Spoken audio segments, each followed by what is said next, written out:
Let's get peppy. Welcome to PEP 153. That's PEP or Planet Extra podcast. It's an offshoot of Planet America on ABC Australia, on which you can see us on Wednesdays at sometime between 9:30 p.m. and 10 p.m. on ABC TV. Also at 8 p.m. on Fridays on ABC News or on iView or on Facebook at ABC Planet America or on YouTube on the ABC News In-Depth channel anytime you like. If you didn't know we were back after our holiday, we're back. So you missed one show and probably missed another show tonight. So go back and look at them.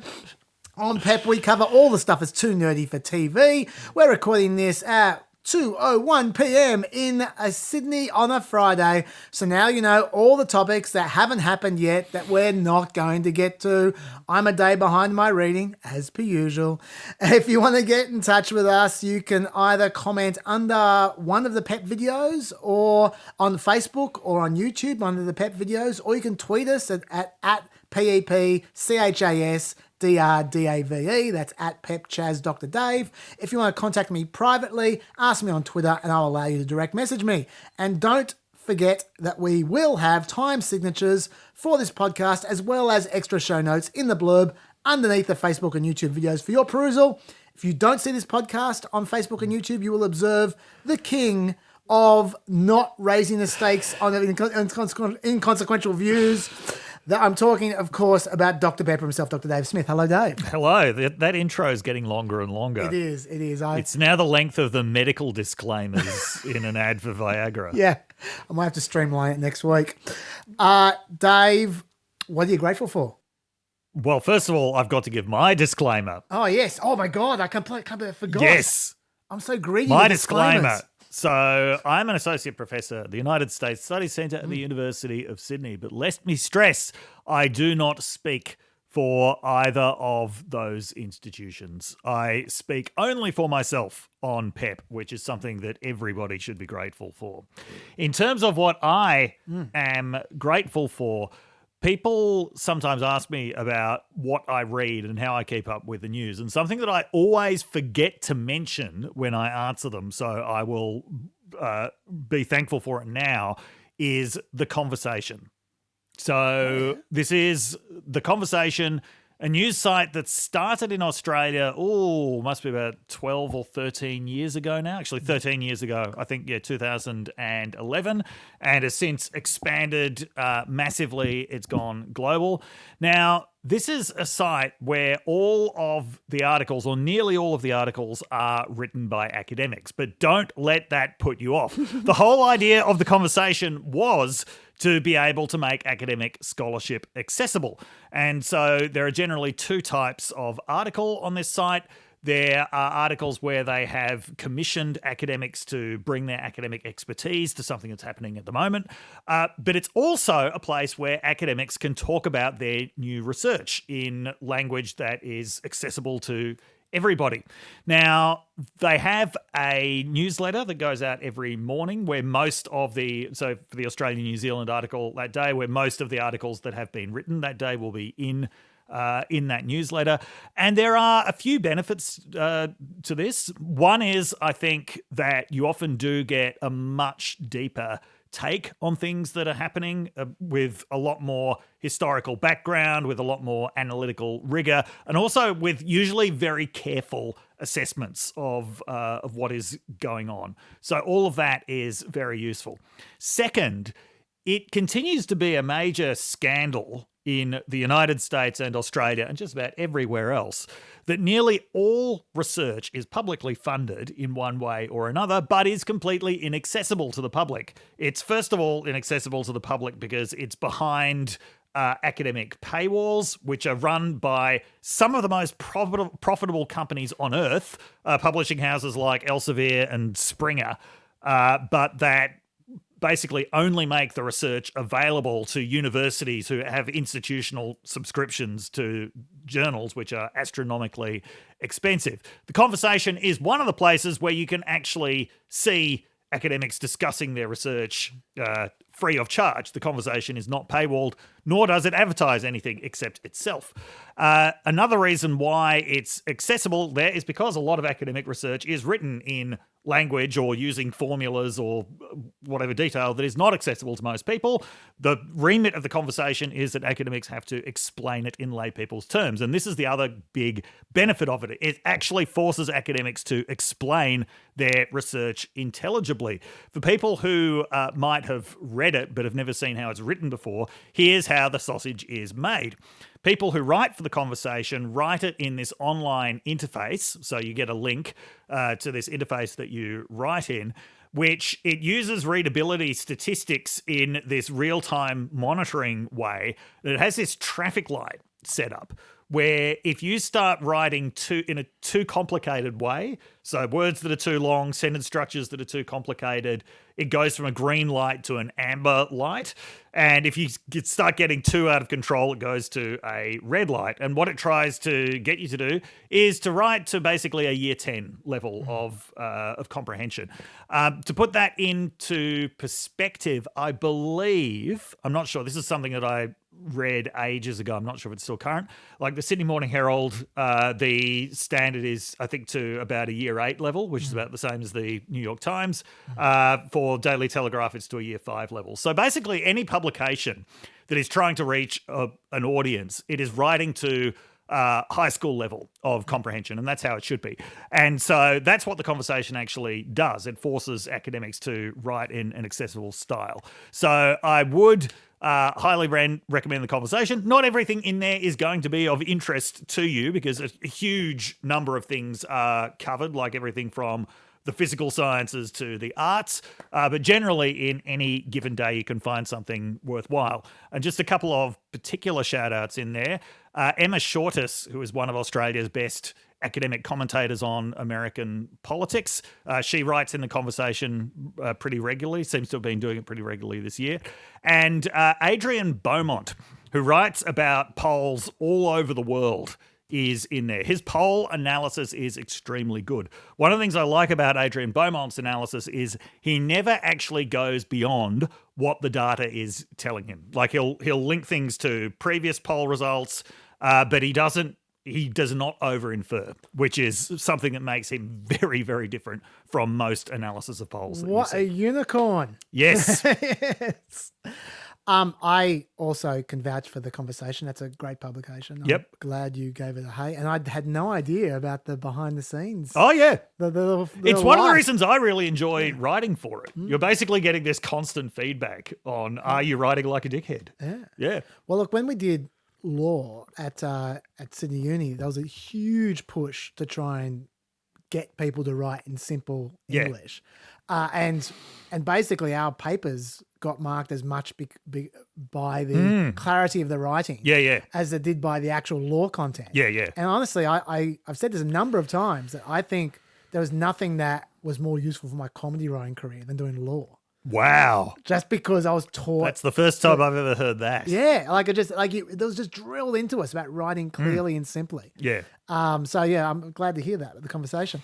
It's also very relevant for something coming up in the correspondence, which we'll get to very soon. So I'll tell you all about that. Yes. I'm grateful for a couple of things. I'm going to try and keep this short because I don't want this to go forever. But firstly, I'm grateful that I didn't have to make a Planet America episode during Easter, or we would have had to have spent half an hour talking about the stupidest, most bad faith set of news stories, without a doubt, for 2024. And I'm referring there to Biden's ruining Easter. Those stories. No. Right? And for those who don't know what I'm talking about, I will summarize, but only very briefly, because I don't want to cover those stories in any detail. They make my brain folds crawl.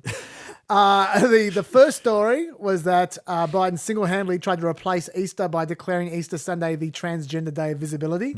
That was the first story, and what they're referring to there is a press release that Biden put out on Good Friday reading, I do hereby proclaim March 31st, 2024 as Transgender Day of Visibility. I call upon all Americans to join us in lifting up the lives and voices of transgender people throughout our nation and to work towards eliminating violence and discrimination based on gender identity. That sounds exactly like Joe Biden, don't you think? I do hereby proclaim. That's the kind of language he uses all the time. That would get a red light on the conversation. It would. The March 31st, of course, was also Easter Sunday. And then on Easter Sunday, he put out an obviously staff-written tweet about it. And that was it. That was all he did. But apparently, since the proclamation had Easter eggs at the top of the page, that proved he knew he was replacing Easter. Why was this story a bunch of bullshit? Firstly, the Easter eggs were at the top of the page because they were at the top of every page from the White House website because it was Easter. Yes. Also, of course, this didn't matter at all. The rest of the world doesn't give a stuff about Biden press releases apart from people trying to get Biden. Quick, tell me about any Biden press release from this week or, in fact, from any period ever. Dave. Exactly. No, you at home, I'm sure none of you know any either. Does anyone for a second think that Joe Biden had anything to do with any of his press releases, in particularly this proclamation? Did he even know about it? I doubt he even knew about it. And on that exact same day, he put out press releases proclaiming April to be National Donate Life Month, Care Workers Recognition Month, Arab American Heritage Month, Sexual Assault Awareness and Prevention Month, Second Chance Month, whatever the hell that means, and the Month of the Military Child. There were 10 proclamations. The Month of the Military Child. Yes. There were 10 proclamations in the one day. Does anyone think Biden was sitting there just tapping away in an old-fashioned typewriter, just pumping out proclamations all day about stuff he was intensely passionate about, like the existence of second chances or military children? Now, you might say, hang on, Easter Sunday special. He should have focused on that. He should have focused on Easter Sunday, yeah? Well, Biden clearly not only had nothing to do with these stupid proclamations, but strangely, these concerned people about Biden not focusing on Easter Sunday didn't mention that on the same day, Biden's team also put out a press release proclaiming Easter Sunday to be Cesar Chavez Day. No one seemed to care about that. A, because I imagine many people had no idea who Cesar Chavez was, and B, because it didn't have the word transgender in the title. So that proves their supposed concern was a bunch of confected bullshit. He also tweeted about Easter. He tweeted on Easter Sunday. He tweeted out, Jill and I send our warmest wishes to Christmas around the world, to Christians around the world, celebrating the power of hope and the promise of Christ's resurrection this Easter Sunday.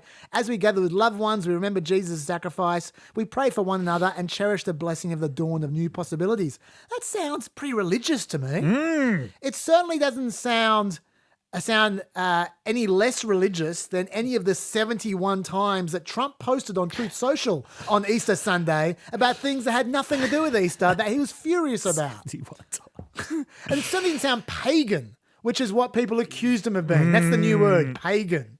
Right? And as for those wondering why they had to pick Easter Sunday for Transgender Day visibility, they didn't pick it. It's been on the 31st of March since it began in 2009. They had the same proclamation every year of Biden's administration. Easter Sunday moves around, though, and this year it happened to be on the 31st of March.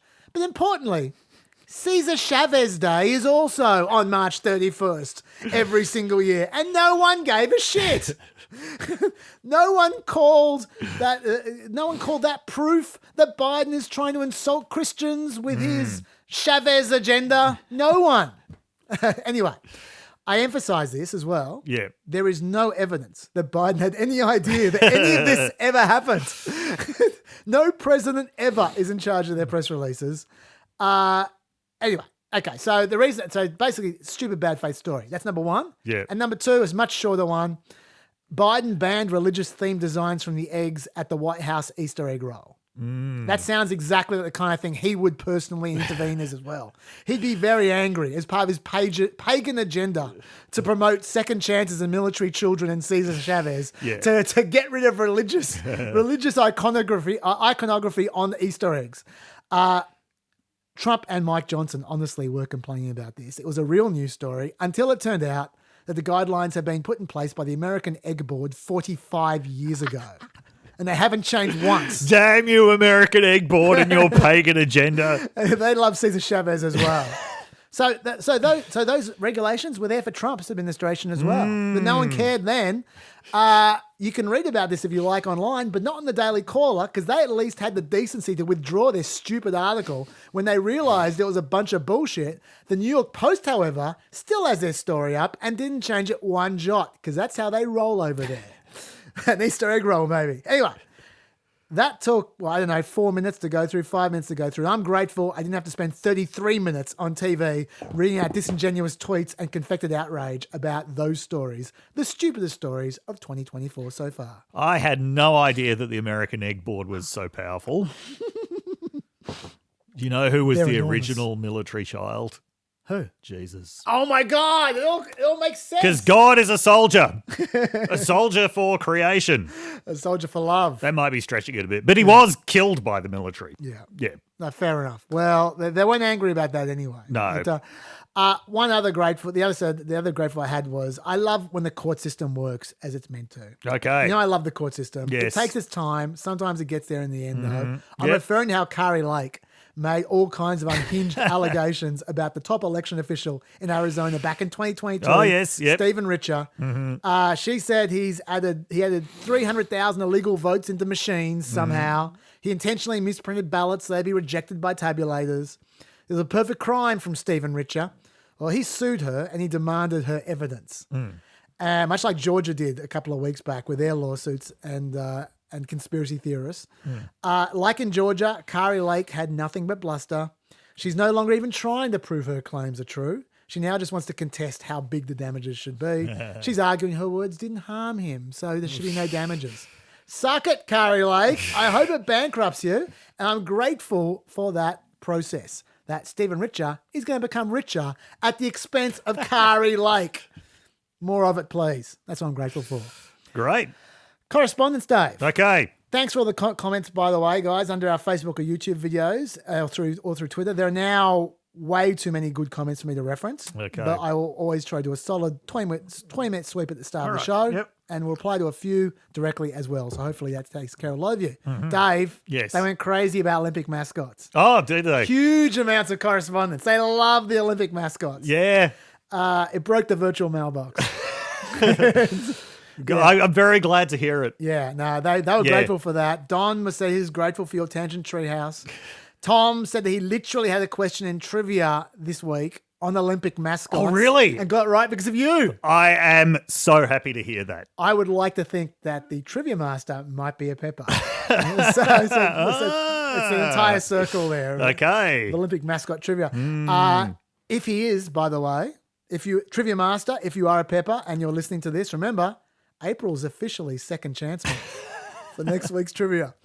There was a correction that I think we both knew was coming about the Olympic mascots. Oh, okay. You know what it is? No. The Montreal Olympics. Oh, right. I think we're both very uncertain about that fact. Oh, okay. From David, Australia's medal tally at Montreal was poor, did indeed lead directly to the formation of the AAS, but not as bad as Dr. Dave recalls. Oh, okay. Australia won 5 medals, 1 silver, 4 bronze, 0 gold. Right, okay. They famously finished below even New Zealand, who won 2 gold medals, plus a silver and a bronze. Below New Zealand is pretty bad. That is pretty bad. I do happily stand corrected. It's okay. It's all good. I mean, like I said, we both were unsure about that. Yep. But look, as bad as our mistake was, and as losing to New Zealand is, it's not as bad as the novelty song that concept spawned, which you might not remember. I wonder if Dr. Dave, you remember, by Andrew Denton and the Live and Sweaty team in the 1980s. The song "I Don't Care as Long as We Beat New Zealand." No, I don't remember that. I'll play you a little stab. It's on Okay. YouTube if you want to watch it. Yeah. I don't necessarily advise that you do watch it. Not Andrew Denton's finest work. Here we go. But every Aussie knows the score. We all share that gut feeling as the medal count begins to mount. Let us beat New Zealand. It's just not fair, but I don't care. It's just not fair, but I don't care. As long as we beat, as long as we beat, as long as we beat New Zealand. It's just not fair, but I don't care. It's just not fair, but I don't care. As long as we beat, as long as we beat, as long as we beat New Zealand. It's just not fair, but I don't care. It's just not fair, but I don't care. As long as we beat, as long as we beat, as long as we beat New Zealand. April is also the month of that song. Officially, I hereby proclaim it. Yes, like I know that he's a kind of a mentor to you, It's okay. You can tell, but you yeah, can tell the truth. As you say, not his finest moment. Look, a lot of my complaint about a lot of comedy songs, Yeah. is that often Was that a comedy song, Well, Mark? often they're based on one very funny line. Yeah. But then you have to flesh out an entire 2 or 3 minute song. Yeah. Most comedy songs should just be titles. Yeah. Yeah, or possibly just one line. Dave, I don't know what song you're talking about, but it's almost like you watched the entire clip. You only watched 20 seconds, but yeah, you're right. Yeah. So pompously, thanks you for uncovering the deeply buried memory of the abomination that was what is it, or Izzy? Yes. He describes Izzy as the Nissan Duke of Olympic mascots. Lewis asks whether the decline in sensible Olympic mascots might be due to the advent of the Pokemon age. Oh. It's an interesting thought. Yeah, good Timing question. kinda works out. The timing does work out. One of the things that puzzles me about it is that the kind of traditional Olympic mascots, as I said, they were very easily converted into toys. Like they're big merchandise opportunities. And Sydney was a return to that. Very, very toyetic mascots. And as I said, Bing Dwen Dwen was very much a return. I just don't get why cities that host the Olympics consciously choose these mascots that if they were made into a toy would be a toy that no child would want. It's a good question. Like, who wants a what? Imagine getting a what is it for Christmas? Well, it's funny you mention that. Yep. Because the gold medal comment comes Yes. from Scott, who's pointed out a mascot that we missed, Yeah, which I'd be very interested to see a toy of this mascot. right. What's that? This is Vuko from the 1984 Sarajevo the Winter wolf. Olympics. Yeah. Yes, that's right. I've got a picture of Vuko right here. Right. As you can see, Vuko's nose is an interesting shape. What Scott says is he says the nose was very noteworthy, and a lot of obscene graffiti across Yugoslavia was immediately able to be made non-obscene by adding the rest of Vuko. So I'd like to see a toy. I don't know where you'd buy that toy, what kind of store you'd buy that toy in, but maybe that toy already exists. Yes. Well, thank you for that. Yes. Some Rhonda McDaniel correspondence as well. Generally, people think I'm being too generous to her. I was saying that she had to toe the line as the RNC chair, and given where she's come from, you're just not going to get a more reasonable voice. I was saying yes last week. Tracy writes, it's not about where she comes from. It's about supporting knowing lies and continuing to lie yourself when your organisation's views are so opposed to yours, you quit. So when your organisation's views are so opposed to yours, you should quit. You don't continue to sell your reputation for a cause you don't believe in. And NBC certainly shouldn't force those lies on the public using their credibility. I'm tired of it. Give me snivelling righteousness with a dose of primary source material all day long and twice on Sunday. You can get it 4 times on Sunday on MSNBC. Ingerson writes, I think you're being a bit too charitable to Rhonda McDaniel. She wasn't just a congressperson trying to make it in the party of Trump. She was the RNC chair, who arguably should have played a key role in making sure the RNC didn't actually just become a Trump plaything, and post January 6th was the perfect time for that, especially if you know McConnell is betting on a future political/legal solution to Trump. She didn't have to do it aggressively either. You've given her credit for being able to speak in a way which would be appropriate for mainstream media. She just had to employ that same skill as RNC chair, except utilising it in a way to not enable Trump. Look, I suppose all I would say to that is I agree with the listeners about McDaniel's moral culpability. Yes. She didn't have to perform the role she did for the last 8 years. Yep. And she didn't have to do it the way that she did. But I personally don't think it should disqualify her from the public square.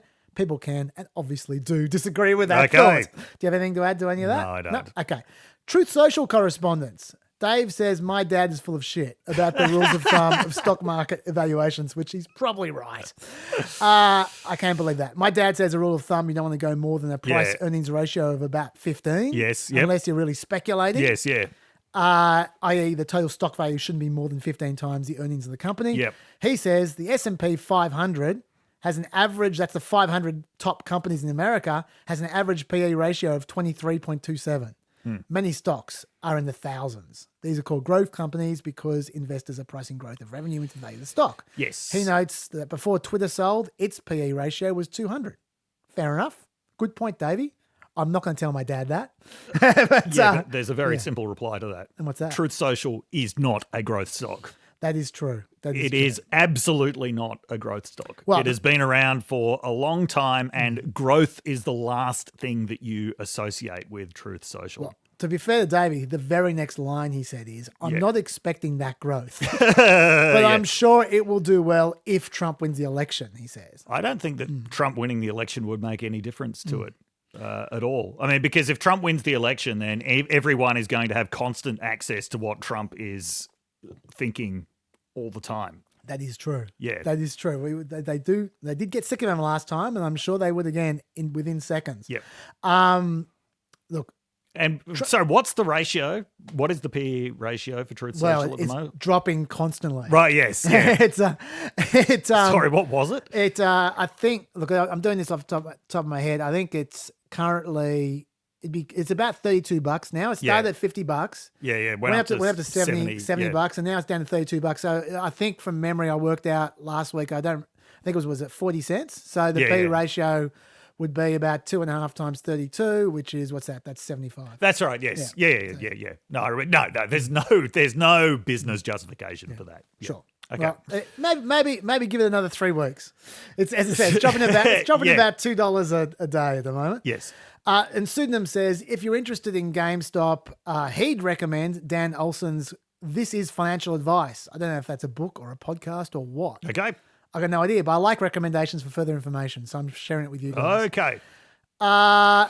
Just also some more Truth Social info came out in the last 2 weeks. Their monthly active users fell 51% in February. We finally got that info. Wow. Compared to the previous year. They're now down to 494,000 monthly active users. Yep. For context, Twitter has 75 million monthly active users, according to SimilarWeb, and it's not exactly kicking goals at the moment either. No. And it's very weird that there are 40 million MAGA Republicans, according to most surveys. Yes. Some of whom are willing to pay money to buy this dodgy stock, but only about 1% of them are willing to use the MAGA social media platform once a month for free, which says a lot. Well, even now, like if you're interested in what Trump has to say, you don't actually need to be on Truth Social because the media is constantly reporting on anything noteworthy. That's one point of view. The other point of view is expressed by Trump onto Truth Social. He wrote, in caps, I think truth is amazing. First of all, it's very solid, having over $200 million in cash and zero debt. More importantly, it's the primary way I get the word out, and for better or worse, people want to hear what I have to say, perhaps, according to the experts, more than anyone else in the world. That's the other point of view, Dave. Are you on Truth Social? No, I'm not on it. But I do look at his posts quite a bit on it. Right. But I just go on the web. I don't have an account. Right, yeah, which I assume is what every journalist is doing. Yes. Exactly. Yeah. We should remember, though, even at its currently sinking price of $32, stocks, Trump's still got over $2.5 billion worth of stock there. Yeah. So even if it continues to tank, he should make a few $100 million out of it, which isn't bad given he's done nothing. No investment and done nothing. With Truth Social, do you ever hear about anyone else posting on Truth Social? No, I mean, I'm sure that other people do, but you just never get any reporting of such and such posted on Truth Social. No, you don't. Yeah. I mean, it's just MAGA people, and they also post on Twitter. Yeah. But, Trump Bible Correspondence. This is a good one from David. Of course, Trump is producing a King James Bible for 2 reasons. 1, there is a solid base of strange Christians who will only read a King James version Bible. And I imagine the Venn diagram of King James only people and conspiracy theory weirdos is pretty much a circle. Yes. Yes. The King James, it is not the most accurate translation. You could say it's the most literary translation. Like the writing is famously beautiful, albeit obviously a bit old-fashioned at this point because it comes from the 17th century. There's a new King James version if you want a bit more up-to-date. But there are some people who really see it as the authentic thing. Now, if you're probably from what I remember, the most accurate translation is the Jerusalem Bible. But this is not a Bible translation podcast. But what I'm suggesting is people who believe that the King James Bible is somehow the most authentic because it's the oldest English language version I'd say there's probably an overlap between them and people who believe that Jesus actually spoke English. Right. And that if English was good enough for Jesus, it's good enough for immigrants, damn it. Learn to speak English. Yeah.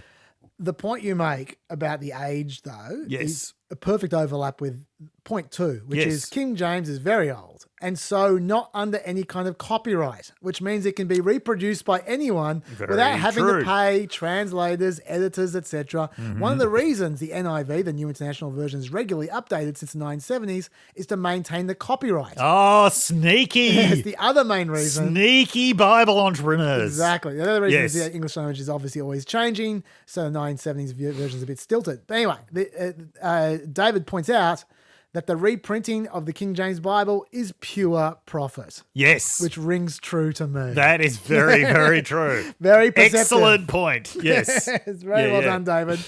Although I am sure Lee Greenwood took a slice for his awesome lyrics that were reprinted from the web. But anyway, left and right correspondence, Dave. The Church of Dino Jesus writes, regarding conservatives defining themselves as simply being against what liberals want, I actually think the left is starting to fall into this trap as well. A lot of people are opposed to artificial intelligence and space exploration simply because it's what tech bros like Elon Musk are interested in. Not all, obviously. There are ideological reasons why you might worry about these things increasing inequality, for instance. Yeah. But when you hear the way that most talk about these developments, you get the feeling that the opposition is at least partly tribal instead of ideological. Now, I don't know if that's true, but I do think that SpaceX at least is more underrated than it would otherwise be because of Elon Musk, I would suggest. Okay. And why the reason why I say that is because I think that they don't get a lot of credit for some of the good work they do. And the one I'm referring to there is that the average launch cost for space launches remained basically the same for decades at about $16,000 a kilo for medium-heavy payloads or $30,000 a kilo for light payloads. And SpaceX has single-handedly brought that down to $1,500 a kilo, which is 11 times lower than the old average. That will make a lot of difference in the future, especially if they keep on going. And I don't think Elon Musk is lying on this particular occasion. I do believe him. He says SpaceX was responsible for about 80% of all Earth payload into orbit in 2023. Right. China was another 10%, is it? And SpaceX is expected to deliver 90% of all Earth payload this year. So I think they deserve at least some credit for that, I would say. And I don't think they get it very often, and I think it's because they're associated with Elon Musk. Okay. Anyway, you might disagree with that, do you? I don't know. I don't really have anything to say. That's fine. Yeah. I spoke also about last pod about how I thought there was a higher bar for the standard of right-leaning information than left-leaning information at the ABC. Yeah. That was always going to get some feedback. Oh, yeah. I thought that one would get some feedback, yes. And if you didn't clear that higher bar, it was a massive headache for a number of reasons, I said. Benjamin asks, I don't doubt that liberal left-wing / left-wing media give conservative stories more scrutiny. Do you think it could be because they've been saying crazy things that can get the organisation sued? Even Fox News was internally saying this Dominion stuff is nuts, but they ran the story anyway. That's a great question. Yes. But I'm not talking about election denying type stuff here. As you guys know, I'm not a big fan of the election denying type material. I'll give you a very simple example, which I probably should have given last week. We had an episode a few weeks back where I took exception to the. I'm not PEP. I'm talking about on the show, Play America. I took exception to the way Trump's bloodbath quote was covered in the media. I thought that left-wing activist and the Biden campaign deliberately took that quote out of context and pretended that Trump was calling for a literal bloodbath if he lost. Right. When in that case, I thought he was just using a standard metaphor, and I thought it was blown up to be way too big a story. Okay, now. Even publicly, you can see in the comments under the official ABC video for that ad, just how angry I made a lot of people when I said that, right? Right. Those were fairly uncontroversial views from me, but slightly right-leaning, and you can see for yourself the kind of comments I was getting. But what you guys can't see was the official complaints made about our show. Oh, wow. That we had to address behind the scenes. Now, you don't see the people who stopped me in the street to give me a piece of their minds. Really? Some very, very angry people.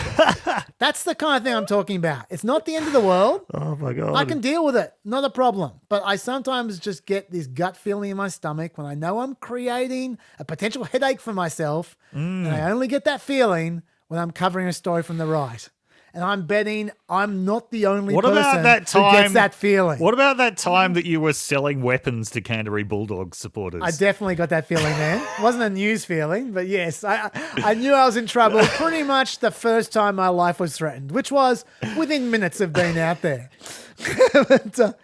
And then Nick has an interesting angle. See, on my this. theory is you're chasing that feeling. No, I'm You're not. chasing that feeling again. Well, the chaser The thrill. feeling. Yeah. No, it wasn't a thrill, man. God, I'm on the spectrum, dude. I don't like that feeling. I get really scared. Okay. I hate it. Okay.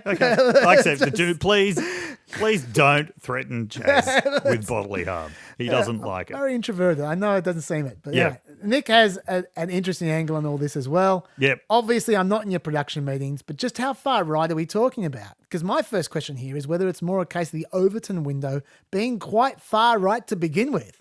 Certainly on the ABC and other mainstream media, I'd argue that the extreme right views are significantly more common than genuine hard left thought. When was the last time one of your guests, or indeed mainstream news media generally, was unironically saying we should seize the means of production? Or advocating for Very good point. Yeah, or advocating for proletarian revolution, or even just making fiery critiques based on Marx/Trotsky/other communist philosophy. Yet election deniers and January 6 apologists are a dime a dozen on American media. Authoritarian rhetoric about shooting protesters comes from the presidential candidate from one of the main parties, and genuinely extreme right-wing economic rhetoric is pretty visible as well.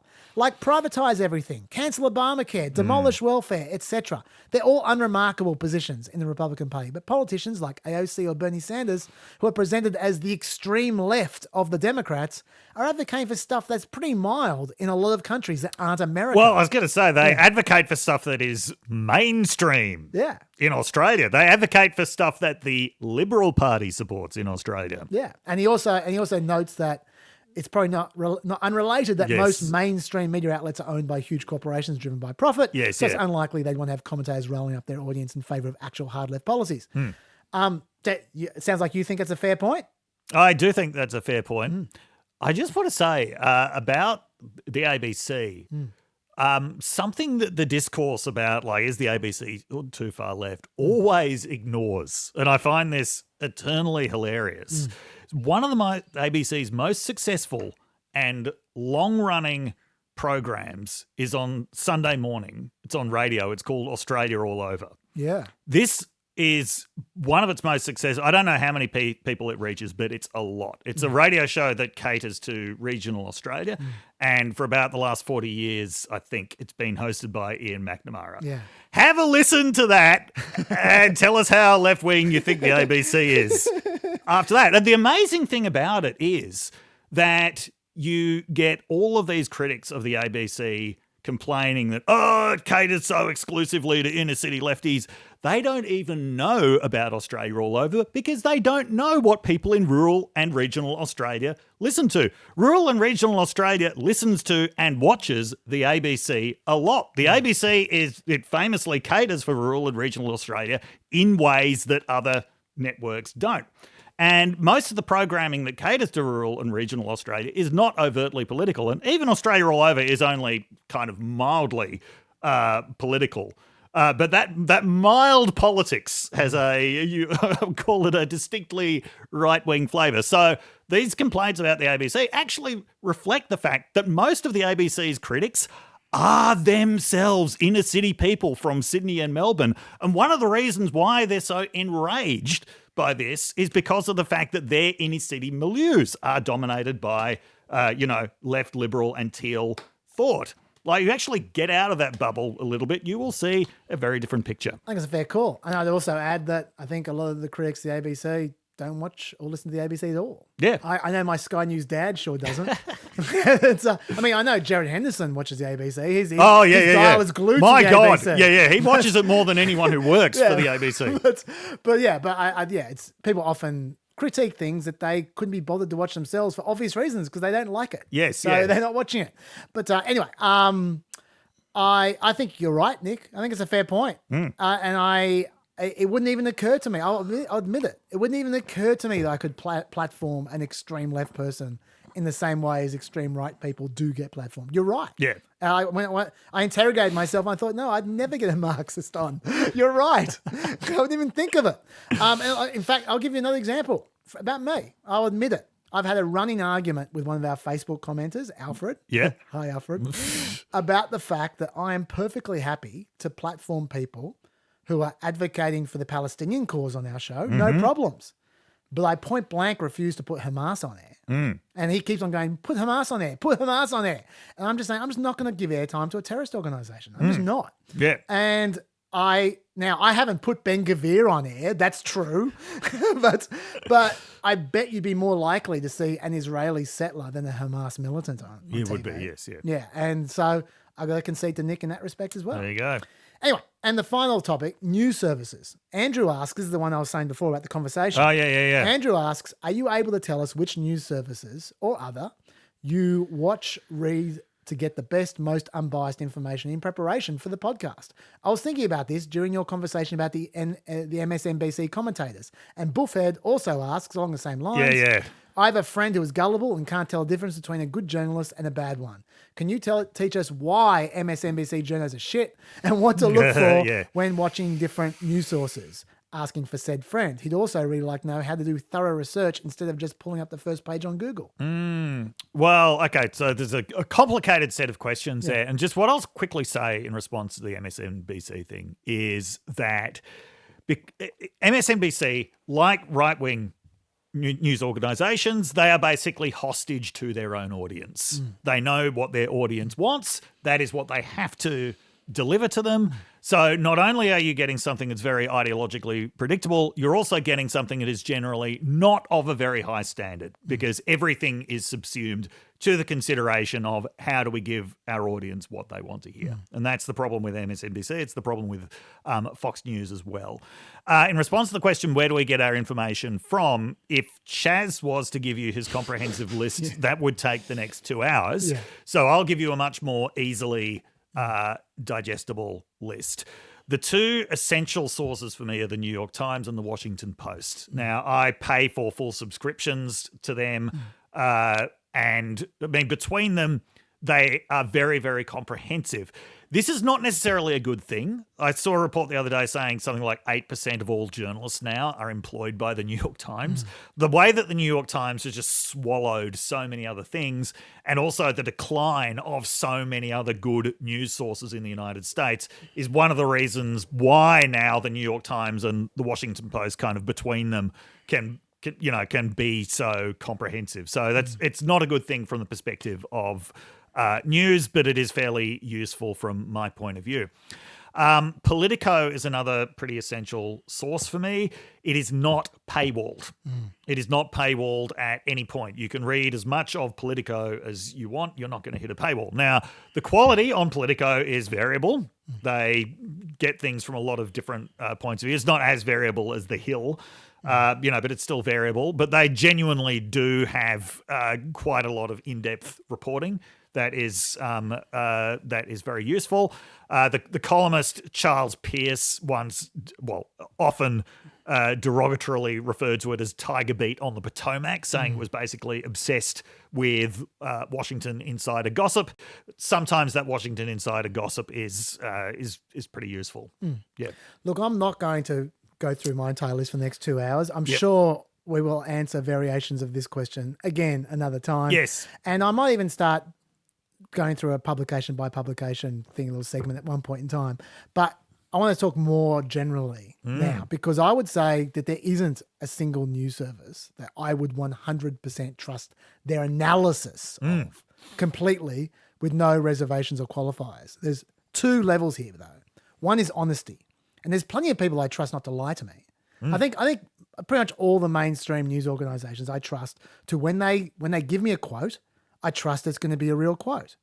When they cite a stat, I trust it's going to be a real stat. It's not going to be, they're not going to be intentionally trying to mislead me. Yes. And I think that's an important thing, because I read a lot of news sources, like more unofficial news sources, where they are trying to mislead you. Yes. And so, but I'd say most of your usual kind of, your New York Times, your Wall Street Journal, those kinds of publications. Yes. Like they're going to be, they're not going to lie to you intentionally. That doesn't mean their analysis is correct though.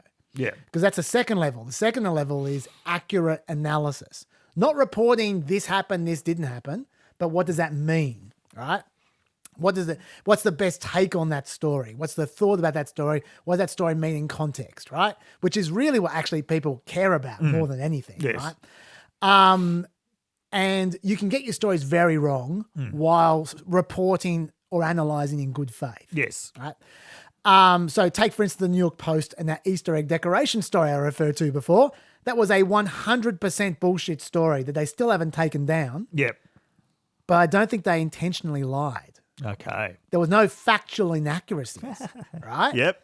They just missed the broader context completely, to the point where their story was hugely misleading. And I think they are sloppy, and I think they are partisan, Yep. and I think it affects their judgment. Yes. Right? But they're not lying. They're just a really bad newspaper for analysis. Yes. Right. So I think it's important to make that split. And for that reason, I think the second question is the better one, about how you assess an outlet or a journalist. Okay. Like how you do your research. Yep. Right. I'm going to just spend a couple of seconds on that. Well, more like a minute or two. Firstly, editorial culture is very important to ask yourself about. How strong is the editorial culture?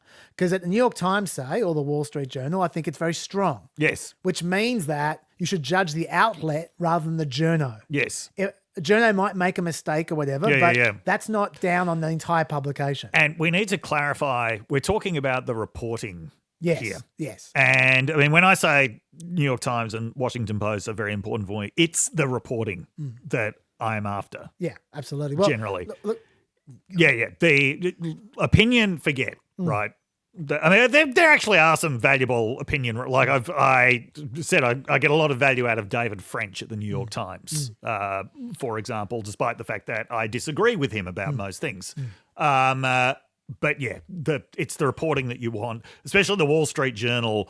I would suggest don't go anywhere near their opinion. Yeah, well, it will actively make you less intelligent. I was going to say there's actually three parts of the paper. There's reporting, there's opinion, there's and then sport. There's analysis, which is in between. Yes, the two. yeah. And opinion, I think, I'm not talking about it at all. Yeah. Like where people are just sounding off about the story of the day. But the analysis, which is like halfway between reportage, data journalism and stuff like that. Like that for me is actually the most valuable part. Of an there's a lot of variability. Yeah. Like the Washington Post, for example, they've got two main political analysts, Aaron Blake, who I find consistently very good, and Philip Bump. Because they have the way that it's set up, it's like you click on something analysis. As soon as I see it's written by Philip Bump, I'm like, oh, shut up. Yeah, he's a bit more partisan. He's very, very, very partisan. And he's a sort of person I hate reading because I will often agree with the overall point he's making, but he annoys me so much on the way to getting there. Yeah. And so for that reason, for exactly the reason Dave's just saying, I was going to say that for reporting, you need to work out if it's a newspaper with a strong editorial culture or it's like a blog site where they're just re-reporting something else that someone else reported and there's no editorial culture, in which case it's just writer by writer, essentially you're judging, right? Yeah. And analysis, data analysis, you have to judge writer by writer, even in the genuine papers, because then the editorial culture doesn't really influence them. It's editorial culture is about the reporters, right? Yeah. And so exactly what Dave just said. You can judge Philip Bump differently to Aaron Blake. Yes. Even though they're both from the Washington Post. Yes, yeah. And Nate Cohen, you can judge separately to the rest of the New York Times, right? Yeah. Okay, so how do you judge a writer then? The first step, I think, is very easy. Do they provide links to or details about every single assertion of fact that they make?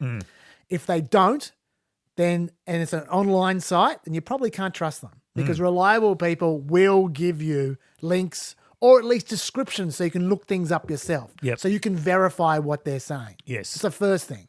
If it's primarily a newspaper that's not so online, they might not have so many links, but they will have descriptions still. Yes. So look out for that. How verifiable is what they're saying? That's the first step. If they're not verifiable, don't trust them. That's the first thing I would say.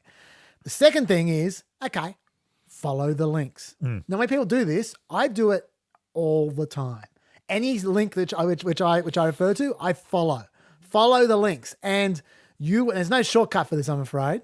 Follow the descriptions.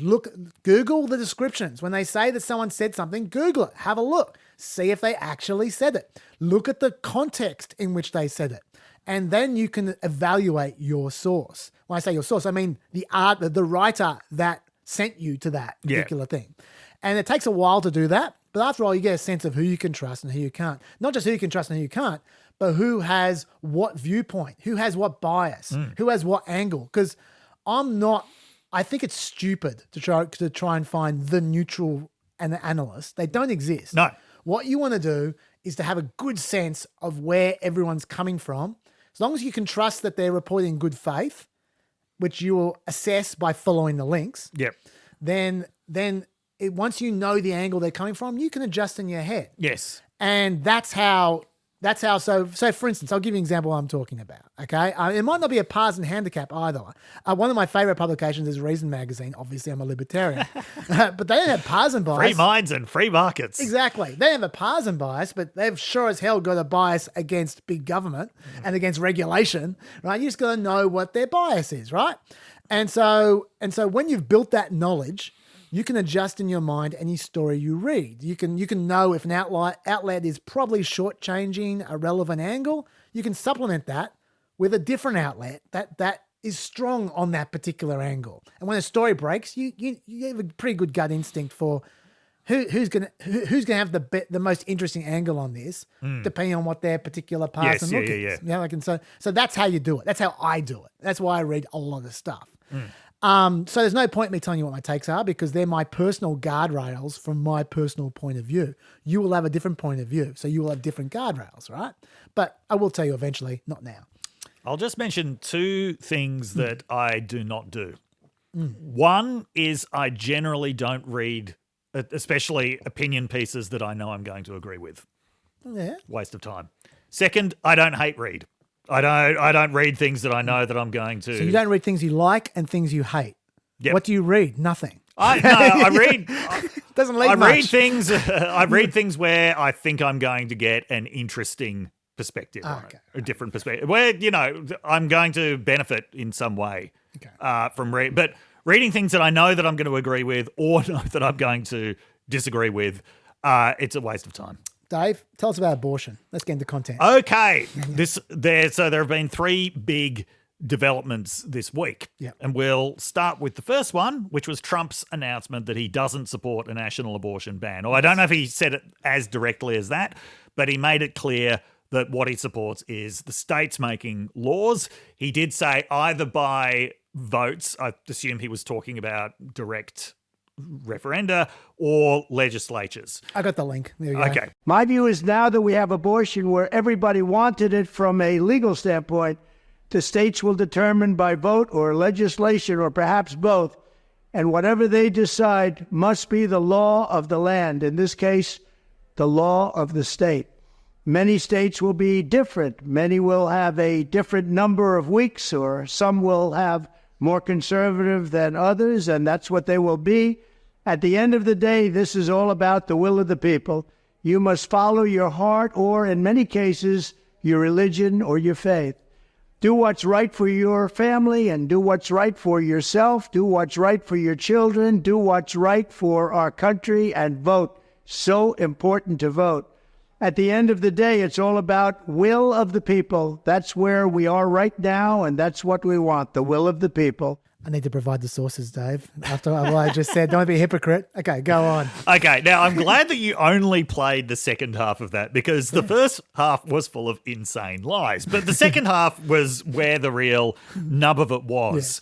The only salient bit that missed was that he said we need to win elections. Yes. He made it very, very clear why he is supporting this position is because we need to win elections. This was, in my view, the most politically sensible thing that Trump could have done. I agree. We saw within hours the way that it was, that it could hurt him politically, but Trump was left with a lot of bad choices here. Now, when I mentioned this on ABC Sydney, the presenter said, who was Simon Marnie, said, like politically sensible and calculating. This isn't normally something that we associate with Trump. But on the abortion issue, you'd have to say right from the moment that Roe versus Wade fell, he has actually been pretty attuned to the political damage that this has been doing to Republicans. Like he has been very, very astute. Part of that is out of self-interest. He didn't want to take all of the blame for the 2022 election results, and he knew that abortion was definitely carrying some of the blame there. But the other thing is that obviously this is an extremely high-stakes election for Trump. And even though a lot of people around Trump appear increasingly complacent about him winning, he is certainly not. And he knows that this is an issue that's going to damage him. I am really surprised that it actually took him this long to get to this point. This, to me, was the most common sense thing that he could have said. It's this, pretty reliably conservative position. Let's leave it to the, every state should make its own laws. And he does not support a national abortion ban because it's taken a while for people to learn there is no way that you can formulate a popular national abortion ban. Absolutely. Doesn't matter what polls claim about what people feel about a certain number of weeks. Whenever these things are put to the test, they fail very badly. So it's very politically, if he had come out in favour of a national abortion ban, no matter what he had said that it was, especially looking at 15 or 16 weeks that he was talking about, that just would have been hung around his neck like an absolute millstone. Can I just say two things about polling quickly before you Yes. continue? The first of which is, even according to the polls, this was the smart play. Yes. And I'll tell you what I'm referring to there. According to Fox polling, in 2022, 54% of people favoured a 15-week ban to 41%, right? There's a majority position. In 2023, 54% of people favoured a 15-week ban to 42%, almost exactly the same. 2 weeks ago, 43% favoured a 15-week ban to 54%. That's a 23-point turnaround in a year. Yes. And I bet it's not finished moving yet. Yeah, absolutely. Because reality is starting to occur. That is right. And so people are changing accordingly. Now, that was a Fox poll. So I bet Trump saw that on TV. 2 weeks ago. Which might explain why he made the call right now. And the other polling thing I just want to say is that what's really important about this from a polling perspective is he doesn't need to win this issue. He just needs to neutralize it. Right, Because this is literally the only advantage that Biden has in any poll. According to the Wall Street Journal, for instance, in polling, they had Trump ahead 54% to 34% on the economy. Trump ahead, obviously, 52 to 32 on immigration. Physically and mentally competent to handle the job, 48 to 28 ahead, 20 points ahead in all these areas. Abortion, Biden was ahead 45 to 33. He just needs to shut this down. Then Biden's got nothing else. So it makes perfect polling sense. It does. And the other reason it makes sense is because he knows that the anti-abortion movement is going to be with him no matter what. Yes, of course they will. And that was shown within hours when the Susan B. Anthony list, or whatever they call themselves now, said, we wish he'd gone further, but we're still right behind President Trump. That's what most of the anti-abortion people are saying at the moment, with some notable exceptions. Mike Pence said that it was a slap in the face. This is new Mike Pence. He's gone crazy. Crazy for man. Trump's anti-abortion supporters. He's Leroy Jenkins now, Mike Pence. He's just gone nuts. Lindsey Graham said that he was disappointed, prompting 4 hours worth of truthing from Trump about this. Literally 5 vicious truths in one night. Oh, is there a more painful relationship to watch than the Trump-Lindsey Graham relationship? Now, of course, there were some very well-considered principled pro-life objections to this as well. Coming back to David French, who I mentioned earlier, I would highly recommend his article about how upset he was as someone who has been in the pro-life movement for 40 years to see, anti-abortion sentiment immediately swing behind Trump in this way. He's got a pretty out there position. He was saying, no, Republicans should have defended the Alabama Supreme Court's decision if they seriously think that abortion is murder, if you seriously think that from the moment of conception you've got a unique human life that is entitled to protections, then you should have actually defended that Alabama Supreme Court decision. You should have swallowed the bullet rather than sort of immediately scramble to try to diffuse its effects. And what David French realised was, after years of believing that all pro-life people were fundamentally like him, that is, motivated by the belief that abortion is murder, he suddenly realised, actually, all of those pro-choice people who said it's just cynical and about power were right. So God bless David French. No one is like him. Yeah. He's pretty unique. And Ross Douthat made some fairly similar points. Before you go on, I want to ask you one thing on Lindsey Graham, because we're moving away from Lindsey Graham, and that is a bit of a conspiracy theory. I'm not sure I necessarily believe this, but it's just something I've just been wondering. Yeah. I wonder if the whole Lindsey Graham thing was a setup, because honestly, of all the people that have the backbone against Trump, would you expect it to be Lindsey Graham? No. Lindsey Graham's the kind of guy who sets stuff up behind the scenes, not the kind of guy who takes principled stands, right? Even as we talked about last week, even when he believes in something, he comes at it through the side. Yes. Through a sneaky way. He doesn't just go straight at you. That's not his way. Yes, yeah. But it's perfect for Trump. Yes. To have someone, doesn't matter who. Yeah.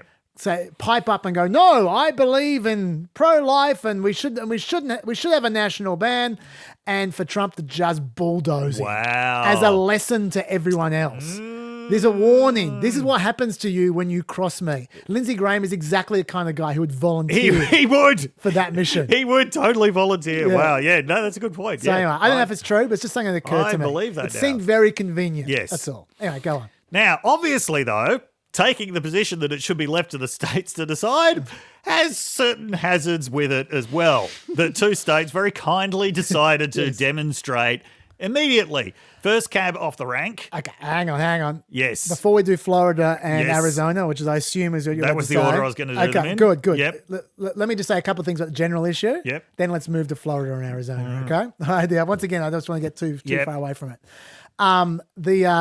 We should say that, first of all, a lot of people have the first reaction from the Democrats was to I'll play Joe Biden's first reaction. Donald Trump just endorsed every single state ban on reproductive care nationwide. All across the country, women are being turned away from emergency rooms, or being forced to travel hundreds of miles or ask a judge just to get the basic care they need. That's Donald Trump's vision for this country. He said it himself. He'd punish women who seek out the care they need. If MAGA Republicans put a federal ban on his desk, he'd sign it. Donald Trump is the reason Roe's ended. If you reelect me, I'll be the reason why it's restored. So there are two main arguments there. The first of which is he'll sign a ban anyway, no matter what he says. Okay, if they put a ban on his desk, they'll sign it. Now, I personally think that's not a good argument, in that I think the chance of MAGA Republicans putting that ban on his desk is zero. Yes. And the reason is because Trump just told them not to do that. That is their new position. Although, I'll make a counter argument to that. Yeah. Given in that video, he said this is about winning the election. Yeah. Now, if he does win, that's the last election he ever needs to win, the last election he ever can win. Having done that, maybe he does become open to more expansive abortion bans. I understand your point. Because he doesn't give a shit No, about that's true. anyone getting elected after him. I understand your point, but what I'm saying is that Trump is unlikely to be the one leading the path back to complete national bans. Yeah, right? but he could definitely enable it. He could enable it. Yes. But who is going to be the person who first goes against the edict that Trump brought down before? I don't think that they'll consider that edict worth anything if Trump actually wins. Okay, all right. We'll see. I reckon that would be a brave Republican to go against to swim against the new culture. I think you are vastly overestimating Trump's level of principle and stick-to-itiveness. Definitely not. I'm definitely not saying Trump would stick to anything. Yeah. I'm just saying that before someone feels him out to know if he'll put up with it, they need to stick their head up. Of course he will. They need to be the next Lindsey Graham. He said it's about winning elections. Yeah. Okay. By elections, he means this year's election. Okay. Well, look, we can disagree. That's fine. The second thing I would say, the second argument I think is an excellent argument, which is their main argument, which is he now owns the horror stories. Yes, he does. He has literally just endorsed every single red state horror story. Yep. He literally endorsed all those state regimes. Yes, yeah. Even if he changes his mind, and he will, it's still his fault anyway. Yes. Yeah. Because he can't run away from ending Roe versus Wade. It's his biggest achievement by a mile. Yes. Some would say it's his only achievement. And the ads that the Democrats rolled out immediately as soon as this came out, the Willow's box ad, which I would play you because it's pretty much the best ad I've seen for years. Yeah. I just won't play it because it's mostly visual, unfortunately. Yeah. So for those listening, it'll be pointless. But essentially, we played it on the show. I'll put it in the show notes. You can look for it yourself if you haven't seen it. But essentially, the Willow's box ad is an ad about a woman who had a miscarriage, had to have the baby aborted, but she couldn't have the baby aborted because she was in Texas and her life was not in danger. They sent her home. She contracted sepsis. Now she can't have a baby anymore. She's crying all over the ad, breaking down in tears as she's going through the baby blanket she had and the baby and it finishes off with the phrase. It's an absolutely heartbreaking ad because she desperately wanted a baby and now she'll never have to have a baby. No, she'll never be able to have a baby because of this. And it ends off with Donald Trump did this. And it's so obvious. I've only seen one of these ads, but I know there's going to be 20. Yeah. Donald Trump did this. They're going to have endless horror stories all year. It's the perfect slogan because it's true. We all know it's true, and he can't get away from it. And his current position does not get away from it. Yes. So that's very clever from the Democrats, I think, and I think Joe Biden's reaction there was a good reaction for that reason. But I would also say that Trump has his own idea, which is to try and make this about the Democrats, try and flip it on the Democrats. That's part of the bullshit that you were referring to before from your statement. Now it's time to hear the bullshit. It must be remembered that the Democrats are the radical ones on this position because they support abortion up to and even beyond the 9th month. The concept of having an abortion in the later months and even execution after birth, and that's exactly what it is. The baby is born, the baby is executed after birth, is unacceptable, and almost everyone agrees with that. Now, first of all, we should say that it is true that 60% of Democrats say abortion should be legal under any circumstances. That is true. That's Gallup. It's also true there are 6 states and Washington, D.C. with no limits to abortions. They are New Mexico, Colorado, Vermont, Minnesota, Oregon, and peculiarly Alaska. But a number of blue states also have special exemptions for the health of the mother, which could be any time. Yes. That's all true. But this is not going to work. No. And I'll tell you why it's not going to work. Because we are going to see endless examples from Democrats about their horror stories. Yes. But we will see 0 examples from Republicans of their horror stories. Where are the executions? Yeah. Well, you'll find none. And the reason you'll find none is because this is a fantasy. Yes. Okay, the whole issue began with Ralph Northam, a Virginia governor who was a doctor, by the way, and was asked about 3rd trimester abortions back in 2019. This is what he had to say. I got the video for you. You know, when we talk about 3rd trimester abortions, these are done with the consent of obviously the mother, with the consent of the physicians, more than one physician, by the way. And it's done in cases where there may be severe deformities, there may be a fetus that's non-viable. So in this particular example, if a mother is in labor, I can tell you exactly what would happen. The infant would be delivered. The infant would be kept comfortable. The infant would be resuscitated if that's what the mother and the family desired. And then a discussion would ensue between the physicians and the mother. So I think this was really blown out of proportion. And Trump played that clip, but just the last bit where he's talking about what would happen, as if that's just part of the process. Yes, yeah. Okay, so it's very clear what Ralph Northam is talking about there. Yes. He's talking about babies that are either not going to live Yes. or will be in immense pain. He's not talking about just when they're being brought at birth. Yes, in yeah, birth. yeah. He's talking about when the mother goes into labour. He means the labour is induced. Yes, Because yeah. it's a third trimester abortion. Yes. That's how you conduct a third Exactly, trimester yes. abortion. Yeah. You don't wait till the mother is about to deliver the baby. Yes. You induce the labour immediately. You do what is called partial birth abortion. Yep. Which is basically it's grisly. It's grisly as all hell. There's no doubt about that. But that is the way that you conduct abortion at that point in time. And the reason why you're doing that is because not because the mother doesn't want a baby anymore. It's because of genuinely heartbreaking reasons. Yes. That's what's going on there. And so you're not going to see the executions. Trump can describe them with all his usual bloodlust, as he does. Yeah. And that's, by the way, is particularly unfair to women who've had to face that situation, then who have to watch that shit on TV. Yeah. Think of the Willow's box ad. Yeah. Think about that mum watching Trump talk about what happened to her like that. Yeah. Anyway, and so my point is that is why it's a fantasy. Yes. And Trump can spin that fantasy as much as he likes because he's going to keep on being up against reality. Yes. So he won't be able to. And this is another modification to what I was saying about how Trump has been politically sensible on this issue. He shouldn't be talking like a crazy person outside an abortion clinic. Yeah. Right? That's what a crazy person outside an abortion clinic screams in your face. Yeah. So, stuff about executions and blah, blah.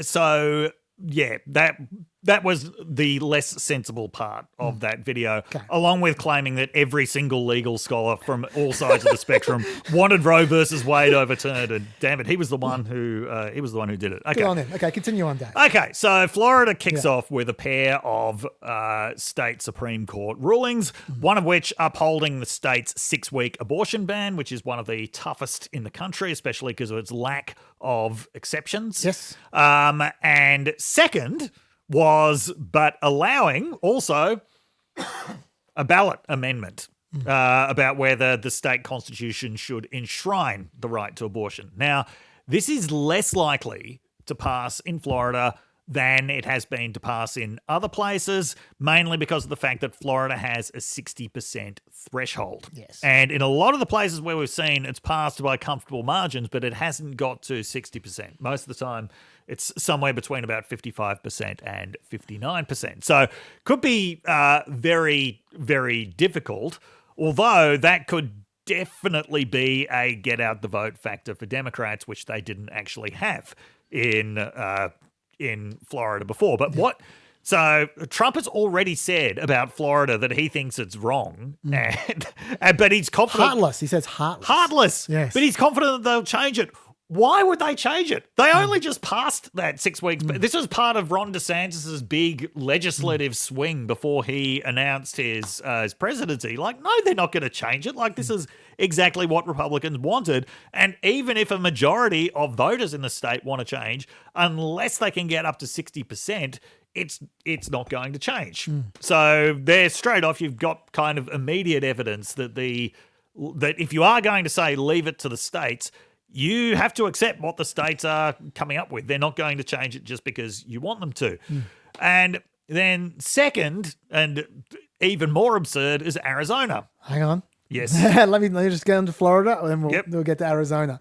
I would just say a couple of things. The first of which is you need to realize just how important the Florida 6-week ban is in the context of the rest of America, because Florida is the only southern state that until now didn't have a 6-week or less ban. So that takes out the entire South. Yes. Until now, people in other states have been coming to Florida. Yes. One of the reasons Florida has 84,000 abortions per year. Yeah. That's because that's a lot of abortions. It's because a number of people come from out of state to Florida for that reason. And so, this ban, unlike the 15-week ban, which would have allowed 96% of abortions to continue, this ban would get rid of 55% of abortions. So it's a serious ban. And obviously, as we said many times, many women wouldn't even know they're pregnant by that point in time.